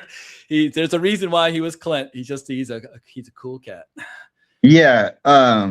So the stuff with like you know, the Fletcher character, which is, you know, I think it's a lift from the Wild Bunch. You know, it's basically the same kind of dynamic as Robert Ryan's character in the Wild Bunch. You know, bounty hunter. Yeah, and that, like I said, that's stuff that was invented for the film. But you can see in the novel where, because the novel is full of like these historical asides with like, it'll talk about like John Wesley Hardin, but it's like, it'll be like John Wesley Hardin hadn't killed anyone yet. And it's like, why are you jumping around? I don't know, it's just, a lot of it's just these historical tidbits that you're like, this isn't necessary. And that's me saying it. I know oftentimes he gets the history wrong, but in that, like, you know, they mention this Fletcher, and I can't remember his last name. What is Fletcher's last name? Because he was based on he's mentioned in. They have him listed as Captain Fletcher on IMDb, so that's not going to help us. Yeah, I have it written down, but the actual the Fletcher was a real guy. He was a famous bushwhacker, and the bushwhackers were very young people. If you want a pretty accurate portrayal of the bushwhackers, which is what Jesse James was, Frank James, Cole Younger, all those guys. You would want to watch Ride with the Devil. This is a movie where because all the bushwhackers by 18-year-old boys. People always forget that. It's like they seem old in spirit, but yeah, if you're 18 to 22, that's who's fighting your wars in any era. Yeah, they even mention like when they're surrendering the is it Sam Bottoms? The Sam Bottoms character. They're like, "Are you a little young to be with this rabble?" And it's like, well, no. They got like John Russell, who's like, yeah, I don't know how old he was when they made this, but playing Bloody Bill Anderson, who died in his 20s. So, and of course, you don't want a guy in his 20s bossing around Clint Eastwood. So I understand the change, but the actual Fletcher, if I could look at my notes where his last name was, but he was a famous bushwhacker, and he participated in the raid on Lawrence, Kansas, the massacre where they killed every male above the age of like 13. And he never betrayed the bushwhackers. I think they just used his name because it was mentioned in the book. And he actually, there's a photo of him like hanging out with Jesse James and Frank James like 2 years, like 1867. So he never switched sides. And then the character of Senator Jim Lane, that he was based on a real guy too. Jim Lane was the head of the Jayhawkers, and he's also kind of mentioned in the book. And he was somebody who was very, he was an abolitionist, but not in terms of like morality, but in terms of like class. Like he had these like outdated views on class. So it was more so like, it was not like a moral crusade for him. And he would, but I believe he killed himself like a couple years after the war. But anyway, so there's just, those guys are just like historical characters that I think Kaufman just took from the novel and didn't actually look and see if they were real people. Or maybe he did and just didn't care, but that's fine. But that gets, so the character of Fletcher, I think, serves a function because you kind of, you want, when Josey Wales finally gives up running, you kind of want a character who's been following him the whole time, who then at the end can let you know that he's gonna stop chasing him, as opposed to just like a couple of Texas Rangers. That his battle's over, his war is over. He can live in peace with this new unofficial family that he's been kind of forming over the course of his adventure. Yeah, so I think the Fletcher character is functional. I don't think he's like great or like really well developed, but I think he serves a good purpose for the storytelling. And it launched John Vernon. After this, John Landis liked him so much, and he put him in as the dean of students in Animal House. And after that, he just started, it was like, one job after another. But I've got a little clip of John Vernon talking about his experiences working on this. And I love him in like animated movies like Heavy Metal and stuff like that. But he's just a legendary Canadian actor, but here he is. That's quite evident after the first 10 or 12 days that the original director was let go. Clint stopped for a few days, repositioned himself and directed it, and came in 8 days early. So he was at least impressed by Clint's ability to come in 8 days early. But once again, as you mentioned before, if you come in 8 days early, it's great for the studio, it's great for your reputation, but it doesn't necessarily make the movie better, nor does it make the ticket cheaper. So it's like, once again, like, what is good for the movie? That's sometimes the more important question. But if you're working on a Clint movie, yeah, I mean, I guess unless you're getting less pay because you were expecting to work for a few weeks longer, but in general, it seems like the actors enjoyed his quick, efficient approach to directing. Yeah, so I think the Fletcher character is like a good storytelling decision. The Terrell character, the McKinney, the villain, that I think I've got more issues with that because I feel, and he's not in the novel at all. I feel that the kind of the overall theme and kind of the point of the movie is this, is Josey Wales stopping. He's given up vengeance. He's given up, fighting this war, right? And you see throughout how he's, he collects these people. He collects a family. You know what I mean? That he lost. And it's a mix of, you have the Mexican vaqueros, you have the old Jayhawker grandma, you have the natives and everything. You even got a little puppy dog who he's not very nice to, but I just chasing along after them. Yeah, but so So the issue that I have with the Terrell character, and I think this is just the nature of it being a Clint Eastwood movie. Like you need to have something like you need to have a heavy, and you need to have like a big action climax and stuff. My issue is that, I mean, I think overall his inclusion kind of, it makes for a more standard, maybe exciting, satisfying Western, perhaps, but I think it undercuts the themes of the movie because, yeah, it's easy to stop fighting the war when the guy who killed your wife and family and then killed all your friends too, then you finally kill him. Well, yeah, of course it's easy to be like, yeah, I'm done now. You know what I mean? That doesn't feel like the character has grown. He got his revenge. He's cool. Got now, it. So it would have been more character growth or more character revealing if he found a way to let the war go in the absence of revenge, but perhaps less commercially satisfying. Yeah, and that's how it is in the book. I think one of the few things about the novel that is superior to the film, and of course that like I said, we want the big action scenes and everything. So if you're going to do a compromise, I would prefer. Now I hate the Gatling guns execution scene. We can get into that maybe a little bit more, but I would, if anything, I would prefer maybe him just doing that and chasing Josey Wales. I know that doesn't make him like that's still super villainous. I don't think you need to gild the lily in there. But I think the fact that this character, who's not developed or anything, it doesn't have any kind of, there's not really a lot of back and forth or anything between him and Eastwood. So it's not like a great, it's not this great conflict between them.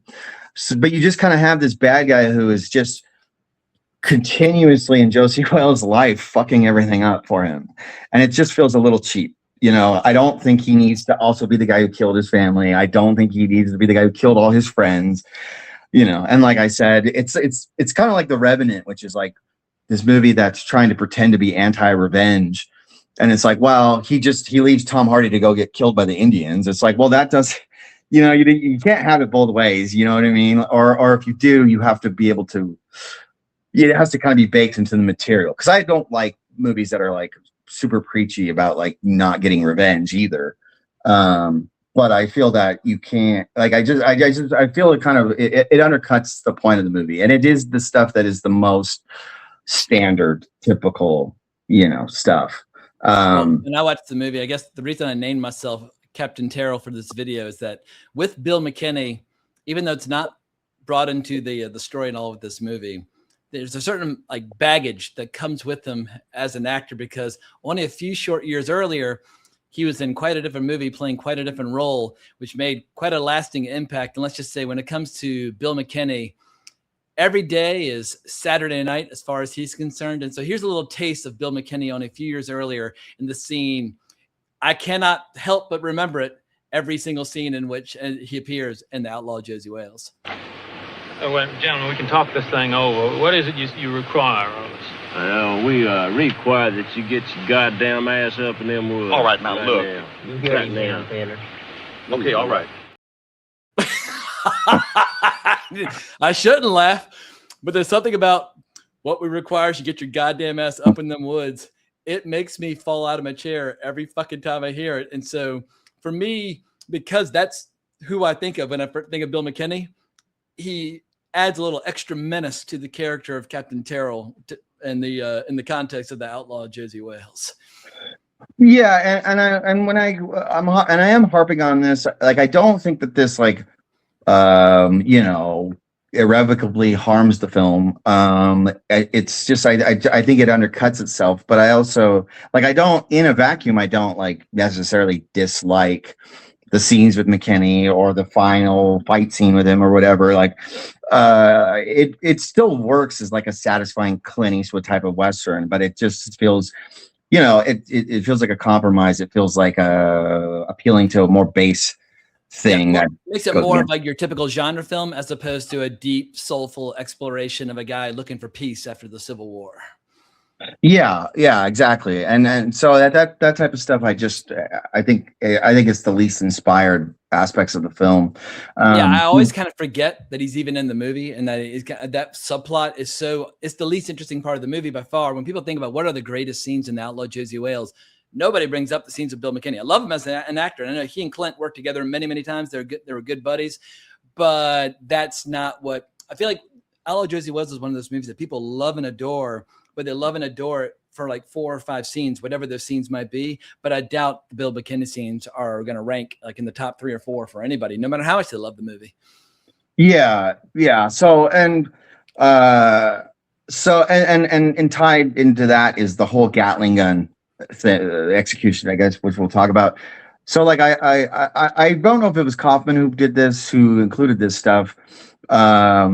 If so, he kind of undercut what he was trying to do in tamping down a lot of the more crazy aspects of the novel, because this this Gatling gun where they're just like slaughtering these bushwhackers who are all like most of them are like elderly. When did the Gatling gun kind of get introduced, and when did it start to gain popularity?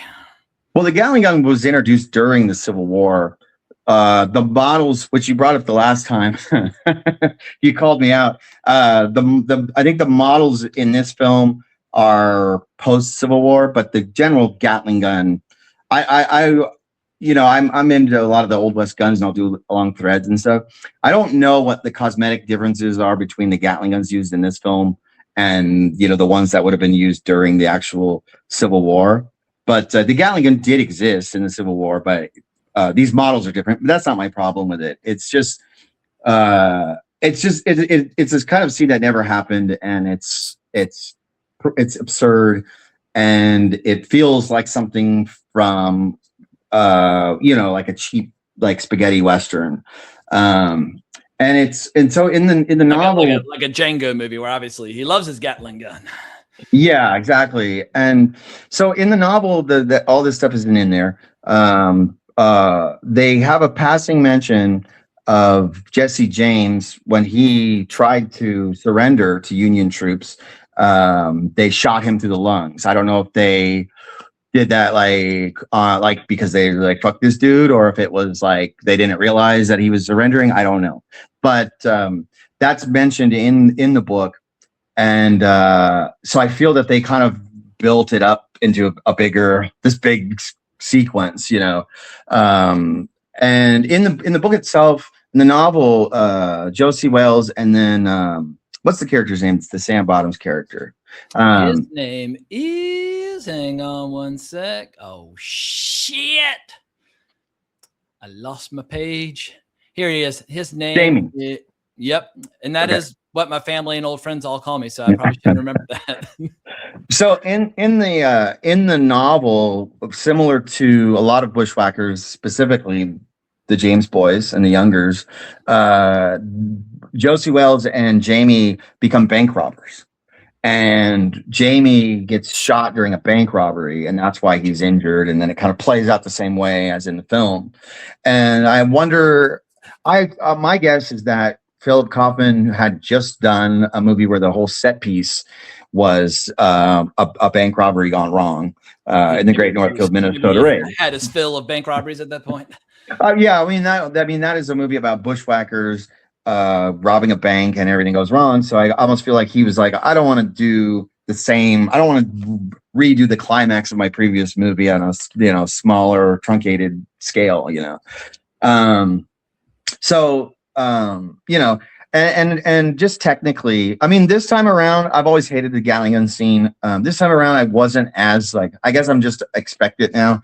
I wasn't as completely, it wasn't as terrible as I remembered. I still think it's a really bad in terms of staging and editing and everything. It feels very cheap and thrown together. And it's the type of thing where I think, Eastwood's like that kind of his kind of efficiency can work really well when you're just kind of, when you're being straightforward, no nonsense. But when you're trying to attempt this big action sequence, you can't half-ass it. It just doesn't work. Yeah, and it's go full Sam Peckinpah. Exactly, and it's just even it's already conceptually to me like absurd.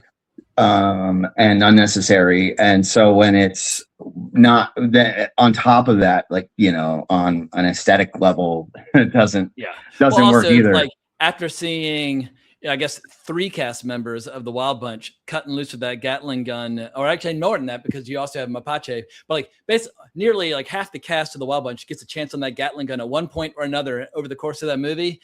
That casts a very, very long shadow if you're going to put a Gatling gun in your Western. So you gotta live up to the legacy of what's come before. Part of that lineage. Yeah, and so I think the smaller scale gunfights and stuff are pretty well done.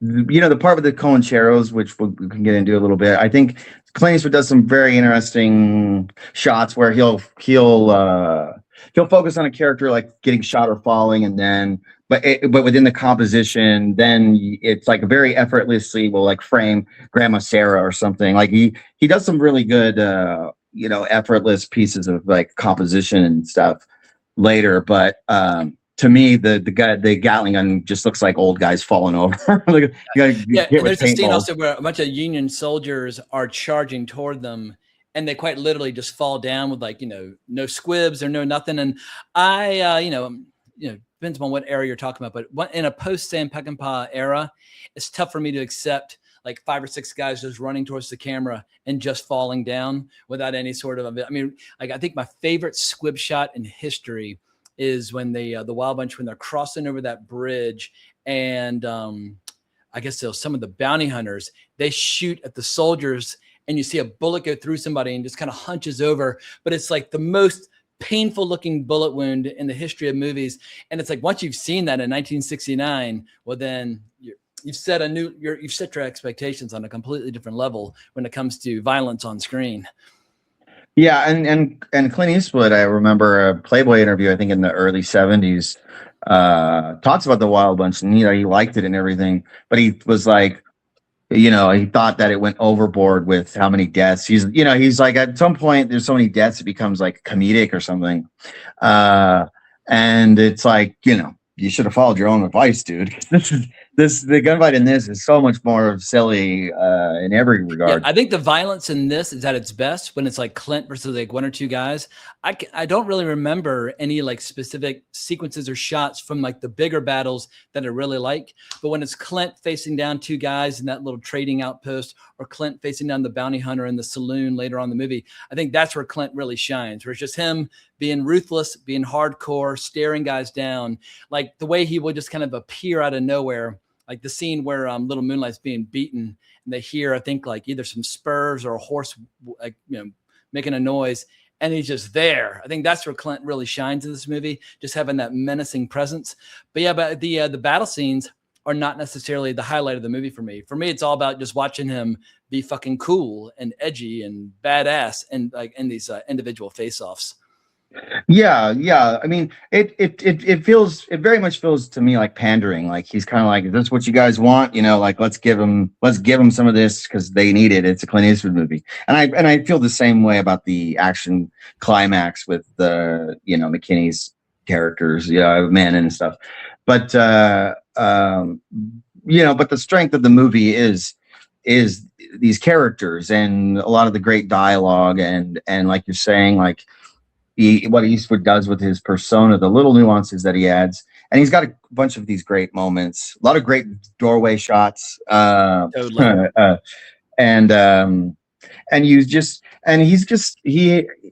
He's got some really great deliveries, like in the part where when the Confederates or the bushwhackers are going to surrender, and he's like the only one who's not going to do it.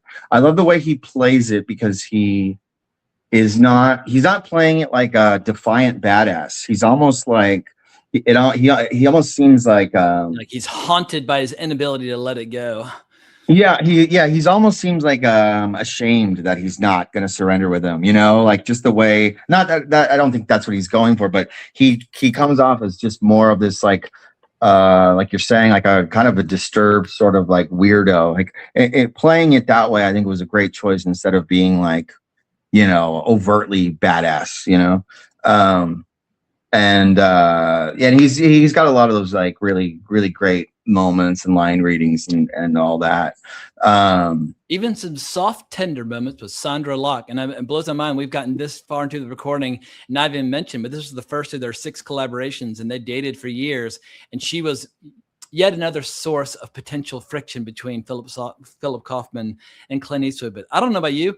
I am dying for a slash. We've been going quite a while at this point. I've been chugging water this whole time.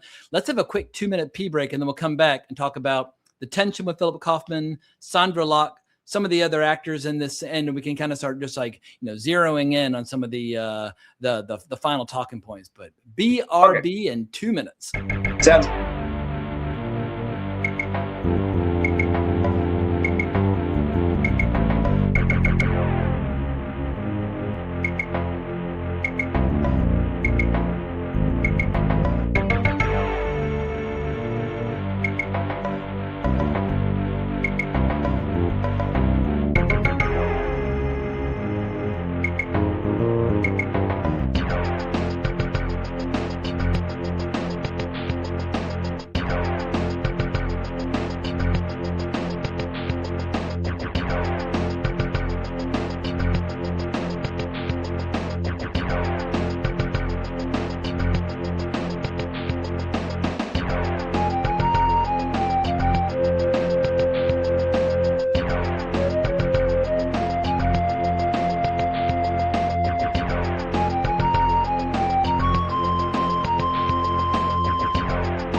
All righty. While we wait for Mr. Lambert to return, I'll share a brief anecdote. Up there he is. This is unrelated to what we were discussing, but I was going to just share a quick excerpt from, I think I read this on IMDb, where, according to famed music producer David Geffen, Clint Eastwood's tough reputation is well-deserved. When Geffen was a young executive at Warner Brothers, one of his assignments was to give notes on a screening of this movie. All the other Warner Brothers executives were unanimous in their praise for the movie. Geffen liked the movie, but told Eastwood that perhaps this movie could be shortened by a half hour. Eastwood calmly told Geffen that if he wanted the picture shortened by that much time, then he could do it himself. Geffen then asked Eastwood where he would be, to which Eastwood replied, "I'll be across the street at Paramount cutting a new deal." Geffen was never asked to sit in on any other Eastwood movie after that encounter. That sounds like more legend than actuality, but, David Geffen obviously did just fine in his career as a producer and became a billionaire, et cetera, and so forth. But it wouldn't surprise me at all if he offered that observation the movie could be a little shorter, and Eastwood told him to go fuck himself. Yeah, I mean, I'm sure some kind of version of that happened. Whether or not it was that clean Yeah, I mean, Eastwood stayed at Warner Brothers for decades. There are a lot of filmmakers who made their home at Warner Brothers for decades. Like Stanley Kubrick worked at Warner Brothers for decades, and they were just for a long time very filmmaker friendly. They've obviously sabotaged and torpedoed that reputation in recent years. But in the 70s and 80s and that sort of thing, yeah, if a filmmaker was good and could deliver, they could make a home at Warner Brothers indefinitely. Yes, and so I guess while we're speaking about filmmakers and Clint Eastwood's no nonsense attitude, maybe we should get into what happened to poor Philip Kaufman. Right. Now, Philip Kaufman, obviously, he rebounded, and I have a deep love and reverence for his later movies because he has zero shyness about indulging in really erotic filmmaking. I'm talking about The Unbearable Lightness of Being, Henry and June, and Quills. And one of my favorite erotic experiences of my life was, I won't mention who or when, but we were watching Henry and June, and we had like red light bulbs that we'd screwed in, and we were committing all sorts of horrible atrocities on top of each other, and having a good old time. So I've got a lot of reverence for Philip Kaufman, but it does not surprise me at all that he might have had a little friction with Clint on this movie just due to different working styles. So you tell me, what is the version of the story that you're familiar with as to what was the straw that broke the camel's back and got Philip Kaufman fired? You know, yeah, pretty early on in the shoot. Oh yeah. So I mean, there are a few different stories. So the most famous one is while they were shooting the Comanchero scene in the sand dunes, Kaufman they'd already been shooting for weeks, I believe, and Kaufman had scouted a specific location that he wanted to shoot at. Somehow he marked it. I've heard that he put a beer can there. That seems stupid to me. And a beer can to mark a sand dune. Sand dunes move. The reason they're so beautiful is they move with the wind, and they're constantly changing shape. Yeah. So apparently Kaufman got in a Jeep to go find this spot. They were already losing light. They were trying to shoot at magic hour. So Clint just told the cameraman, like, let's just start shooting. And the cameraman's like, I can't do that. He's like, just do it. And then so the story is that Kaufman came back and the scene was already shot. Some of the stories say that the crew had already gone home. Like it was that quick. I don't know about that, but packing up their gear. Yeah, so Kaufman, who is a more detail-oriented director than Clint Eastwood, I think that's a fair assessment, was just not moving at the pace that Clint Eastwood wanted, and that was the straw that broke the camel's back. Clint Eastwood himself said he thought it was the hardest thing that he ever did, like having to fire him. But other directors knew that he liked to move quickly. Like Michael Cimino, who famously liked to move a little slower in movies like The Deer Hunter and Heaven's Gate, when he made Thunderbolt and Lightfoot, like one of his defenses when he was about to get fired from Heaven's Gate was he says, I can move quickly, I promise. Like, just ask Clint. They're like, what are you talking about? He's like, well, on Thunderbolt and Lightfoot, I moved really, really quickly because that's what he demanded. So he already had the reputation. If you're going to work on a Clint movie, he expects you to keep up the pace.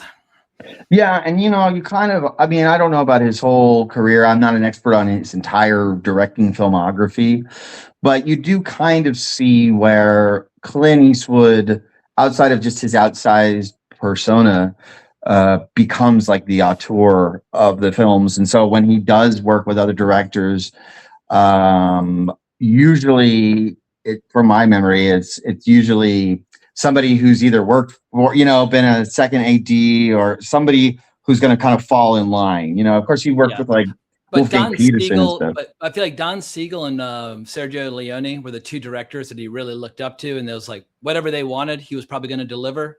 But once he had learned from them what he wanted to learn, then I think he was ready to run his own show. But I imagine on Escape from Alcatraz, which was after this, I suspect that even on that movie, Clint was more or less willing to kind of follow Don Siegel's lead. But I think at a certain point, he was just ready to be the master of his own destiny. And you could either get on that train or not.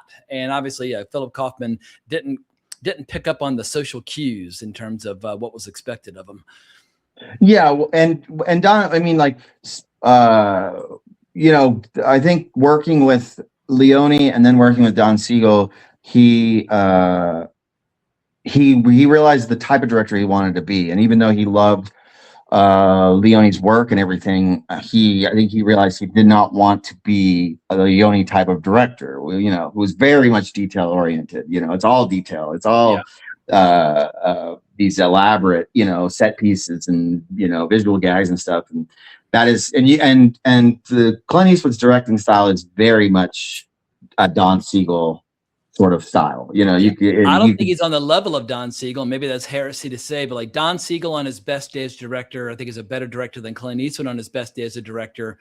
But obviously they loved and adored working together and made many fine films together. And it's one of the great actor-director collaborations that, I don't know how many, I think they made 7 or 8 movies together, but yeah, they were born to work together. They had a blast.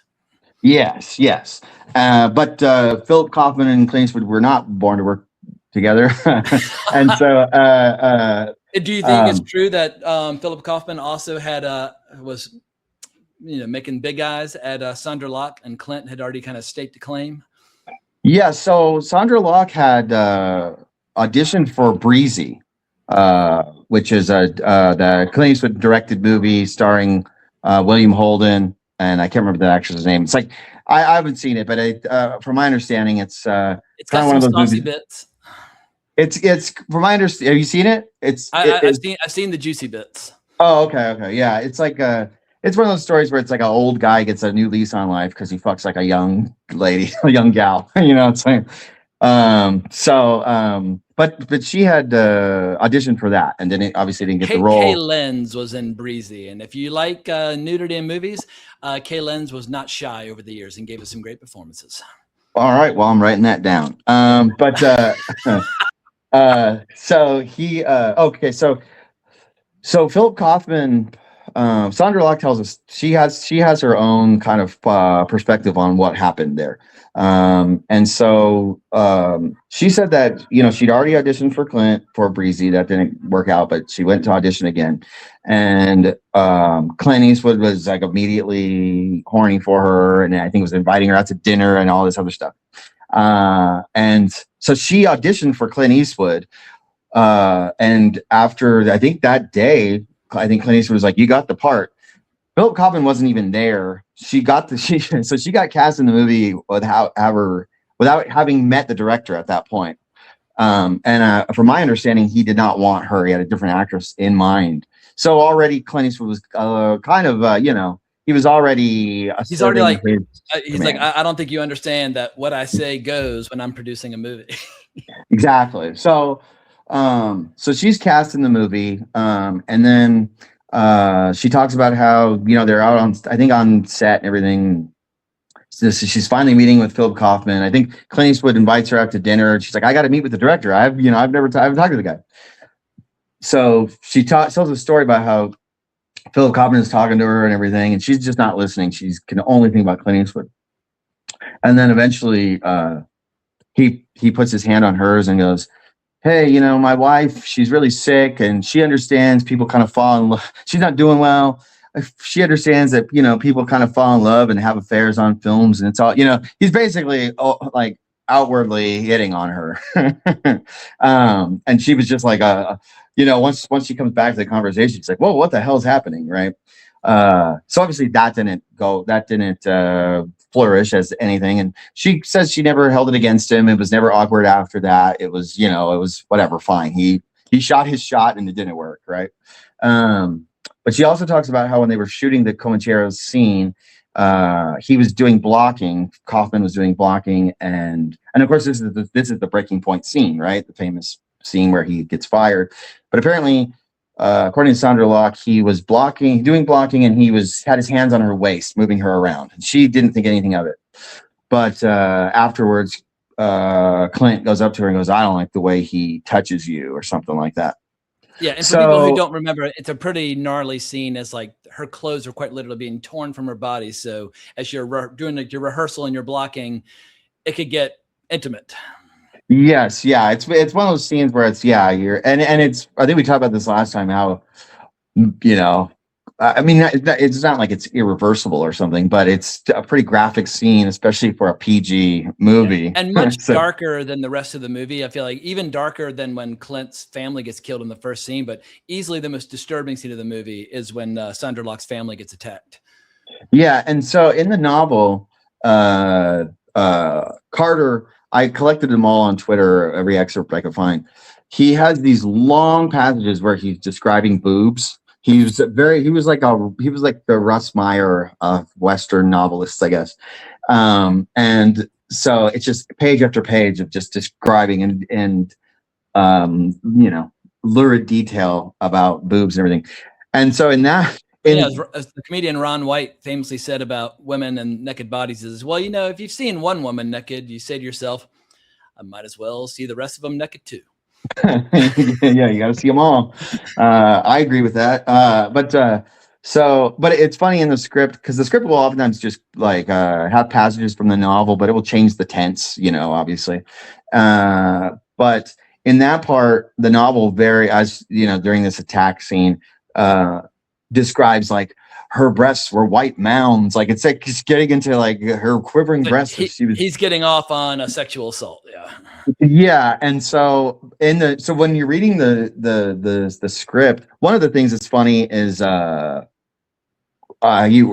writes it's a rape of sorts. It's like of sorts. I think it's just rape. I think it's just rape. Period. But when it actually gets into like the description, he just verbatim doesn't even change the tense. He's actually puts quotes that is just straight from Carter's book describing the boobs. So I don't know if Kaufman was just kind of like, he wrote it. It's not me who's writing this shit. I don't know, but you could see moments in the script where you could tell Kaufman is kind of like washing his hands of it. Like, this comes from the book, I'm putting it in, but it's not my material.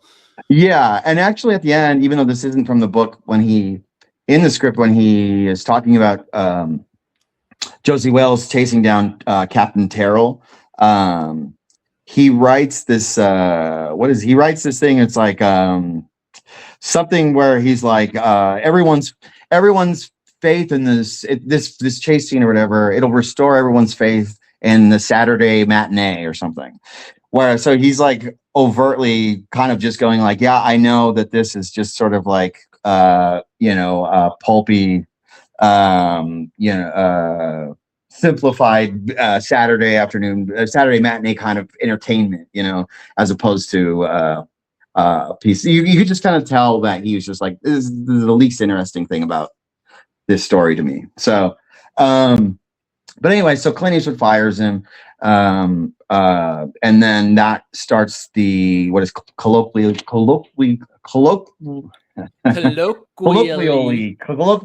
right? Yeah. Known as the Eastwood rule. And that rule is if a director gets fired off of a film, somebody who's already working on the film cannot take over. So the screenwriter can't take over, as if that doesn't happen often, but the star can't take over, the producer can't take over, no one from the production can take over. Because Kaufman is the one who cast it outside of Sandra Locke. He's the one that scouted the location. They should have invoked the Eastwood rule with that recent scandal with Blake Lively and Justin Baldoni, where you basically have an actor trying to take over the film and deliver her own cut and get the director fired. I would have said, young lady, there's a thing called the Eastwood rule, and if you might want to take over this movie, but you have to find another director if you want to push Justin Baldoni aside. Yeah, I don't know. I know that there was some kind of controversy there. I did not look too deep into that. Oh, it's deliriously entertaining, but I will not get sidetracked here. Oh, okay. But and then so famously, I think just to keep it in the world of Westerns, Tombstone was a movie where Kurt Russell was kind of unofficially directing. Yes, exactly. It's a very similar scenario where the screenwriter was going to direct the film, gets fired for going too slow or whatever. And the way Kurt Russell tells it is because he didn't want everyone to lose their jobs and everything. So he called up Stallone, and Stallone's like, I got the perfect guy, George P. Cosmatos. He basically ghost direct. Stallone basically, I think, claimed to Kurt Russell that he ghost directed, Rambo 2 and Cobra and stuff. So he's like, this guy's the patsy. He'll do what you want. But that's the kind of stuff that you to skirt around the Eastwood rule. So, yeah. So that's, so he gets rid of Kaufman and everything. And do you think the movie would have been a little bit more grim in tone if Kaufman had been allowed to finish it? Because obviously I'm basing my impression of Kaufman's style on the gnarliest scene of the flick, but this movie does have moments of levity, like where Clint's dancing with Sandra Locke, and then she's like, do you know how to dance? Like, I don't. And she's like, well, I don't either. But like, there are moments where it's like they're almost getting a little bit too cute. But Clint, I think he and Sandra, they sell those scenes, but you can make a case that perhaps the movie is too lighthearted at times. I wonder if Philip Kaufman would have made it a little bit more grim and merciless from start to finish had he stayed on for the duration of the shoot. I don't know. That's a good question, because the script is very similar to what ended up on film. And I think, I love the Great Northfield, Minnesota raid. that one is obviously more of a farce. It's a more of a and some of the comedy in that is maybe a little too much, perhaps. So I don't know if he was going to be working in that sort of style, how grim it would have really gotten. Yeah, and he's got some broad scenes in movies like The Right Stuff. Like, he was not immune to the temptation of some light comedy in some of his movies. Yeah. So, and like I said, he's the guy who really infused the character of Lon Wati with humor and all those great lines. From what I remember, none of that, they made my horse surrender and all that. I don't think that stuff's in the book. And I love you're talking about how he's like, I used to have power. The way he says, I used to have power, he sells those lines. And I don't know how much of that was improv versus what was written by Kaufman, but yeah, goddamn, even if he didn't necessarily read the dialogue word for word, I think he is probably the actor who was kindest to Philip Kaufman as a screenwriter, because he just makes it all just seem like a solid gold screenplay of, just one great line after another. Yeah. You really can't say enough for him. And all the exchanges, like he's sneaking up on Clint and Clint sneaking up on him and Little Moonlight sneaking up on him. And yeah, Little Moonlight, she's fantastic in this as well. I feel like 10 Bears and Chief Dan George are so goddamn good in this that sometimes people overlook that. Little Moonlight, there are times where you're like, oh, did they kind of ditch her? They kind of leave her behind, but then she'll kind of show up again. She kind of comes in and out of the story a few times, but she seems to have had a blast working on it. I've got actually a little clip here where she describes what it was like in the scene where she's famously being beaten with a stick for dropping a bottle of booze. They put some padding on me, and they told me how to lie on the outside of the trading post, and the trader has this paddle and just comes at me, and I remember him whispering in my ear, he says, I'll try and take it easy on you. And so when they yelled action, he started in, and it was a nice, soft, gentle blow, and then all of a sudden I heard, hit her harder. Hit her harder. Hard, more, faster. It was just like, pow, pow. Hit her harder. Yeah, that scene is pretty much verbatim from the book, where he kills the two guys at the trading post and everything. The stuff where like Lon Wati sneaks up on Josey Wales, and then she sneaks up on him and all that. That's all from the script. That's not from the novel. That's all that interplay. But the script does have a lot of the novel has a lot of the more famous, like, badass lines. It doesn't have like the great Chief Dan George stuff for the most part, but it is, it has the, dying ain't much of a living boy. No, you know what? That actually might come. That scene is in the novel, but that line actually might come from the script. But there are it's such a quintessential Clint moment where it's like, at this point, he's already made 2 Dirty Harry movies. The persona is more or less fully formed in the public's mind. You got to give him some of those classic, whether you're talking about Sudden Impact or whatever the case may be, but Clint loves those badass, gnarly lines. Yeah. And this one has some of the best ones. I think it's great. And the way he keeps saying I reckon so, it's kind of like his like fallback kind of catchphrase throughout the movie, and it just works. It makes you fall in love with the character. Yeah. And there's a part where I think after he kills the Comancheros or whatever and rescues them, and he's cutting the thing, and he's got just a great delivery where he's talking about Little Moonlight, and he's like, says something like, I was going to go to Mexico with her, but I can't understand a word she says or something. His delivery right there, I think, is just great. I think this has, outside of that kind of awkward crying scene, I think this has some of Eastwood's best, the best portrayal of his, his persona. Totally. Yeah. I mean, when I think about my all-time favorite Clint Eastwood movies from any era, Outlaw Josey Wales will definitely be in the mix. I mean, obviously, Dirty Harry is always going to be my favorite. The Good, the Bad, the Ugly is also probably going to be my second favorite. But after that, it's kind of fair game. There are a couple strong contenders, and Outlaw Josey Wales. Yeah, I don't regard it as like one of the great iconic Westerns on the level of something like The Searchers or Red River or The Wild Bunch, but it is still just such a pleasure to watch. And it's a movie you can watch over and over and over again. I feel like it's one of those movies where you could watch it every Saturday or Sunday with like a family member the rest of your life and have a good time, like introducing your relatives to it or your father or your kids or whatever. It's just one of those great laid back movies. It's just, there's a reason why people still love it so much. Like over Christmas, I gave my dad a framed copy of this poster, and he and my uncle and my dad's brother-in-law went into like a 30-minute rant of like just pure nostalgia, not even necessarily about the movie, but just about this period. There's something about this poster that was so evocative of a particular era where it just took them back to 1976 in a heartbeat. And they just went, I just sat back and just let them bond over their shared memories. But then of course, my little brother, Charles, who's still an undergrad, he asked my dad after the fact, he's like, that poster's kind of cool. Do you mind if I take it back to college? He's like, yeah, sure. So now it's down in Alabama at Auburn. And my little brother's like, that's cool. It means 21-year-old kids are getting exposed to the poster. And who knows, maybe they'll take Outlaw Josey Wales for a spin. Yeah, well, now it's back in the home state of Asa Carter, so that's nice. Yeah, absolutely. Yeah. I went down to Alabama back in February to visit my little brother. He had an amateur boxing match down there, which was fucking just bananas. And yeah, Alabama's a wild state. But yeah, if anybody is debating whether or not to go, I'll just say, if you go to Alabama, you will have a good time.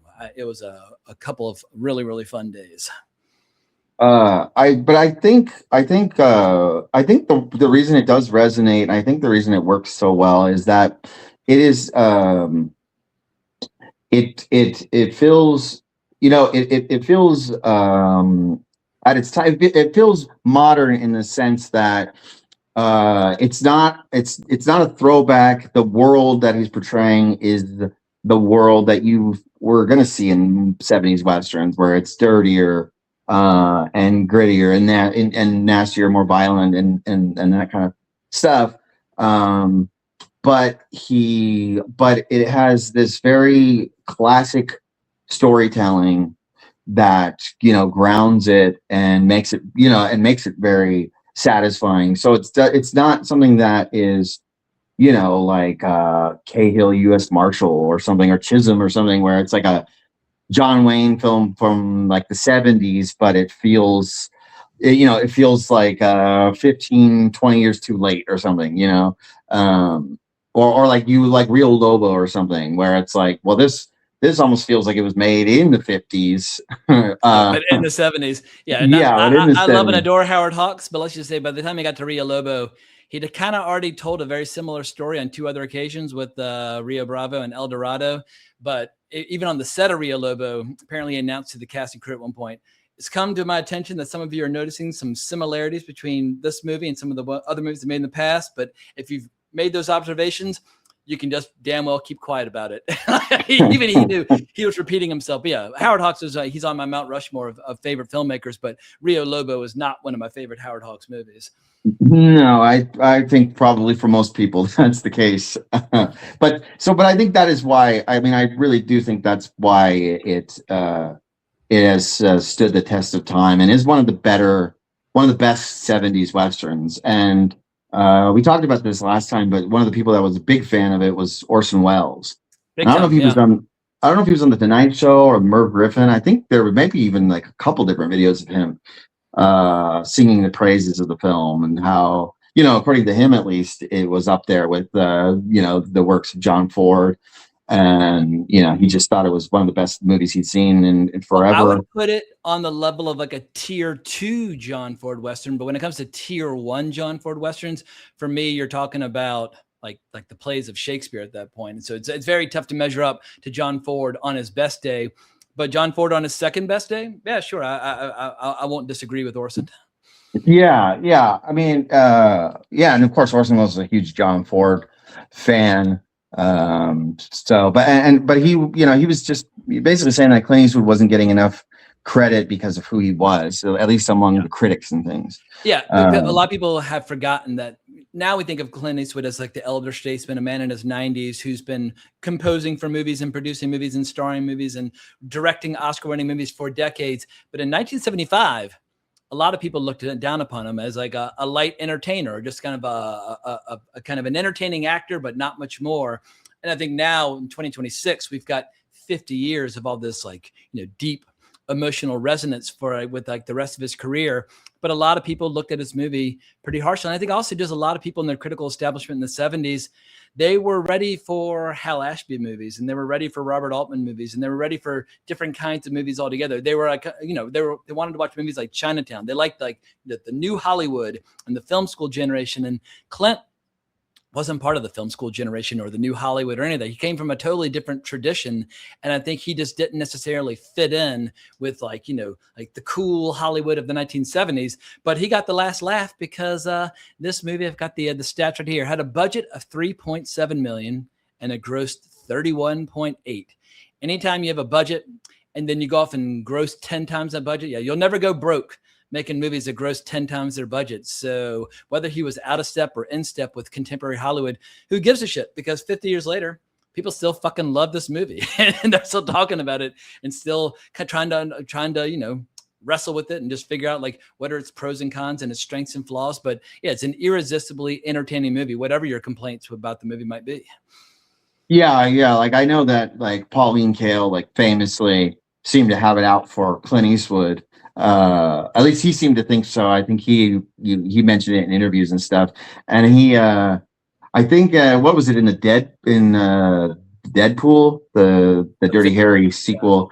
Doesn't he have like a character, like a female critic character who I think people were thinking was his like jab at? I haven't seen the Deadpool in a long time. All I remember from the Deadpool is Jim Carrey. And I wish I'd looked at this clip ahead of time. Jim Carrey has one of the all-time great impersonations of Clint. He was at some award show and he was presenting an award to Clint for some reason. And he shared a story about how he was directed on the set of the Deadpool. And Clint was like, well, why don't we just kind of wind him up and see what happens? But he just kind of got out of his way. But Jim Carrey could do like the eyebrows and he could do like anybody who's listening to this, just Google Jim Carrey, Clint Eastwood, you will laugh yourself to pieces. It is divine comedy.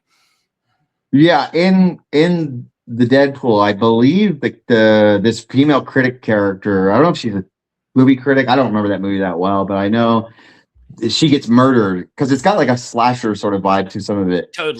So and all of a sudden, it feel like a Clint Eastwood movie. He's doing a weird accent in it, which doesn't sound like Dirty Harry from the previous 4 entries. And I've always thought that I owned the Deadpool on VHS back in the day, but I rewatched Dirty Harry 10,000 times. Magnum Force, maybe half of that. The Enforcer, a little less. Sudden Impact, about the same as The Enforcer. But the Deadpool, I saw it like once or twice a long time ago, and I never feel compelled to revisit it. From what I remember, it sucks. He didn't direct that one, I don't think. I think it was like one of his one of the guys, one of like a second unit guy or something. Was it Buddy Van Horn? I think Sudden Impact is the only one that he directed. Yeah. So, but it may be the worst of the Dirty Harry movies from my memory. But anyway, totally. If you want to see Clint Eastwood getting his revenge on Pauline Kael, then I guess check it out. But she was famously fickle, and she liked to play favorites. And there are certain filmmakers that would bend the knee and kiss the hem of her robe, and she would give them fawning praise. And I think some of these directors were very overtly manipulating her. I'm talking about Robert Altman, Sam Peckinpah, and some of those guys. And there are other filmmakers who she just fucking hated, like Orson Welles, who she just loathed, and she devoted every waking moment to just eating him a new asshole. And I'm like, all right, just chill. But yeah, she was known to have the occasional vendetta. But if she liked your movies, well, yeah, she would go to the mat fighting tooth and nail. So yeah, she like a lot of people, had very strong opinions. Yeah. Her and Peckinpah were friends, and Peckinpah I posted all the time on Twitter, where he's like, I like Pauline, she's a feisty gal, and I've had drinks with her or something like that. And he goes, because she made some comment about him and masculinity in his movies and et cetera. But he's like, but here she's cracking walnuts in her ass, which is one of my favorite things to say. She's just cracking walnuts in her ass. But yeah, I mean, yeah, she was, she wrote great stuff and everything. We don't need to get all too into Pauline Kael, but yeah, she would definitely have her arguably the most popular, famous, kind of brand name critic of the 70s, which is arguably the best decade of American movies. So she had a huge role to play at a time of really vital, exciting film culture. And she helped like Paul Schrader get his career started and that sort of thing. So yeah, she did. She had an awesome career and an awesome life, but she also made a lot of enemies over the years. And I have no problem calling her out for the fact that she liked to play favorites. And so, yes, yeah, definitely. I'll leave it at that. Yeah, I mean, other than that, where do you rank this in Clint Eastwood's filmography in terms of movies he directed? Because obviously, when you're talking about his entire career, there's a lot of good movies he appeared in that he did not direct. But for the movies that he directed, high, mid, where do you put it? Well, I am not an expert on his whole career, so he's got a lot of 21st century movies that I've not seen. Like when he started getting into like adapting real life heroism into movies, I get it. Those were movies that were very important to him. I did not see all of them. Like I did not see Richard Jewell. I did not see the 1517 to Paris. I did not see Sully, but I've seen most of his early days. Like, I love Play Misty for Me, and High Plains Drifter I've not seen in a long time. I've got a sentimental weakness for it just because I discovered it at a very young age. But the Eiger Sanction, I fucking love. He directed that. But the Outlaw Josey Wales, I think it's one of like his 2 or 3 best movies that he ever directed. Like I enjoy The Gauntlet, and I enjoy Bronco Billy, and I enjoy some of these other movies. I know you do not enjoy Pale Rider, which he directed in 1985. But yeah, I think of the movies he directed, especially the movies that he directed he starred in, I think Outlaw Josey Wales is in the mix as one of his finest. Yeah, I mean, if I was gonna just keep it on the westerns that he directed, I would put Unforgiven as his best. But this would be up there, pretty close.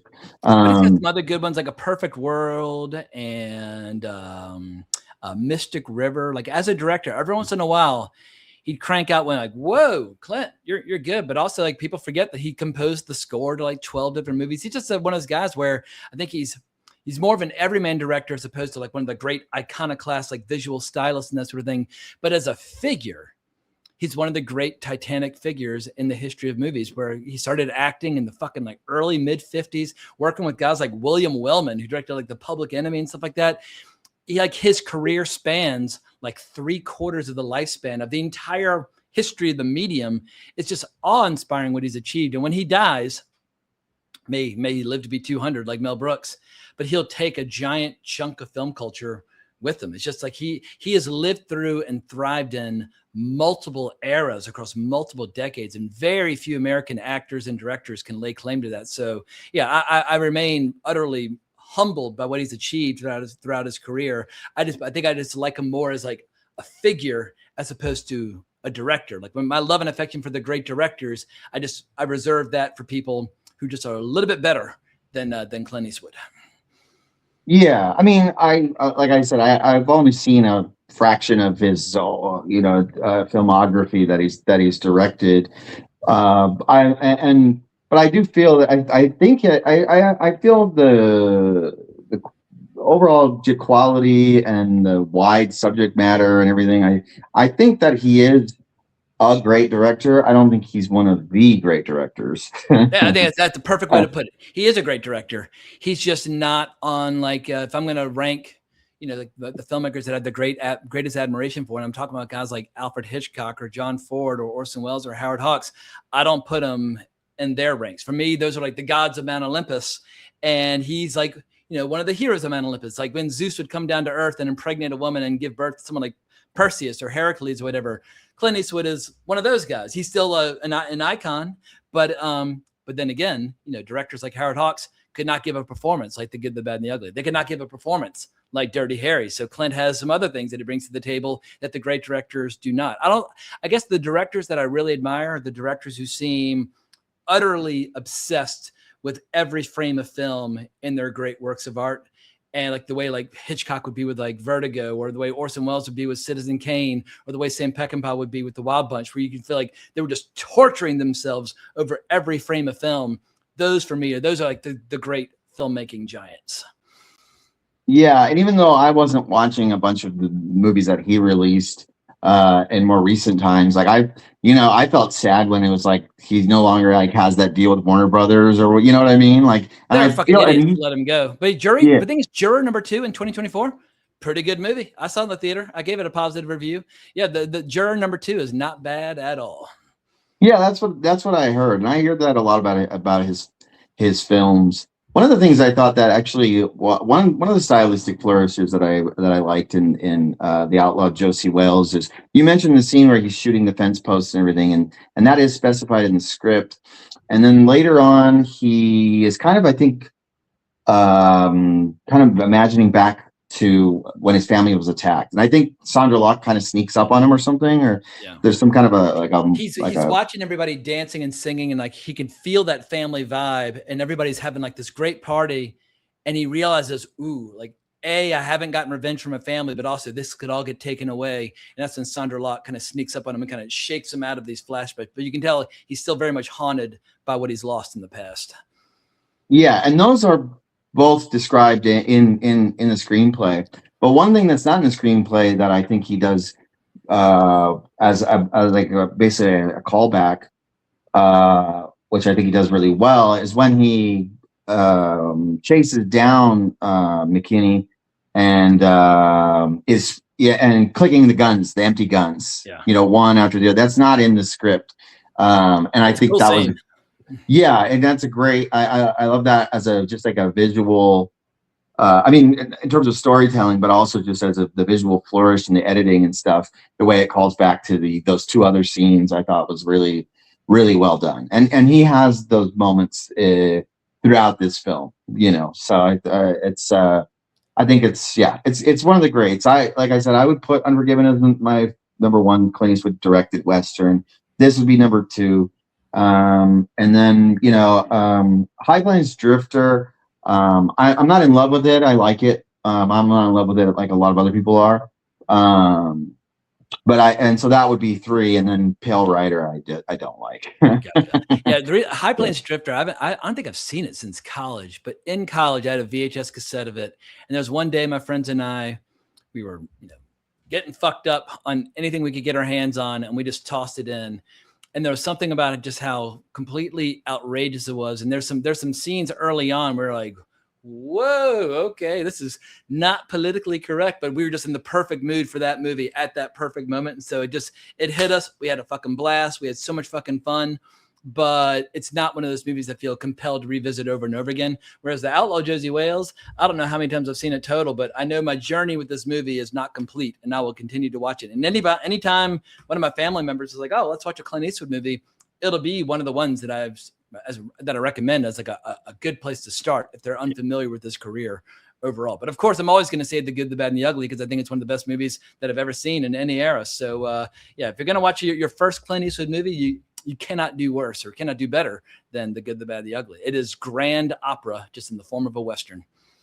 Yeah, I mean, if I was to pick my favorite of his movies that he's in, or Western, but movies in general, it would be For a Few Dollars More and The Good, the Bad, and the Ugly. I think those are just perfect. They're really, really good.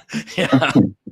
There's a reason why decades later, guys like Tony Stella were still devoting so much time and attention to creating new poster art for that trilogy. It's one of a kind.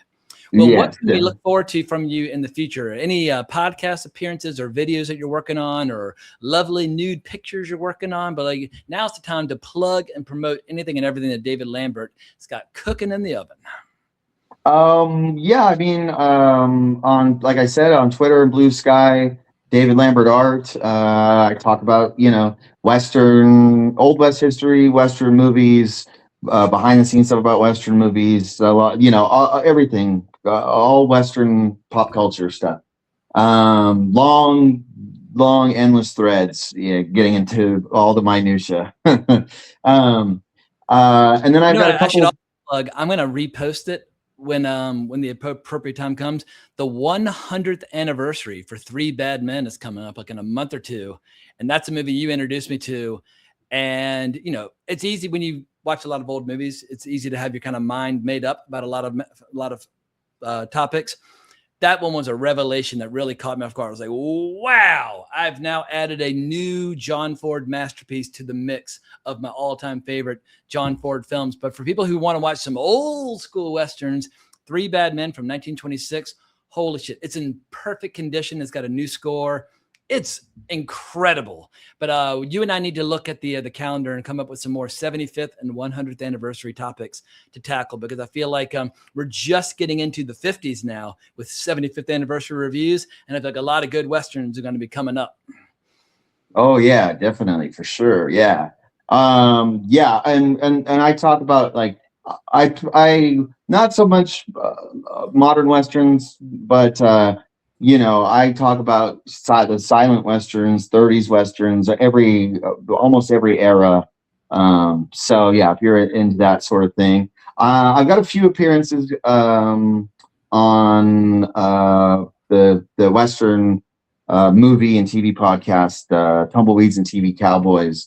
I don't know when those are going to come out, but I've got one where we go over Fatty Arbuckle Western. Nice. Which is like it's a serious Western. It's actually like a William S. Hart movie almost, but starring Fatty Arbuckle.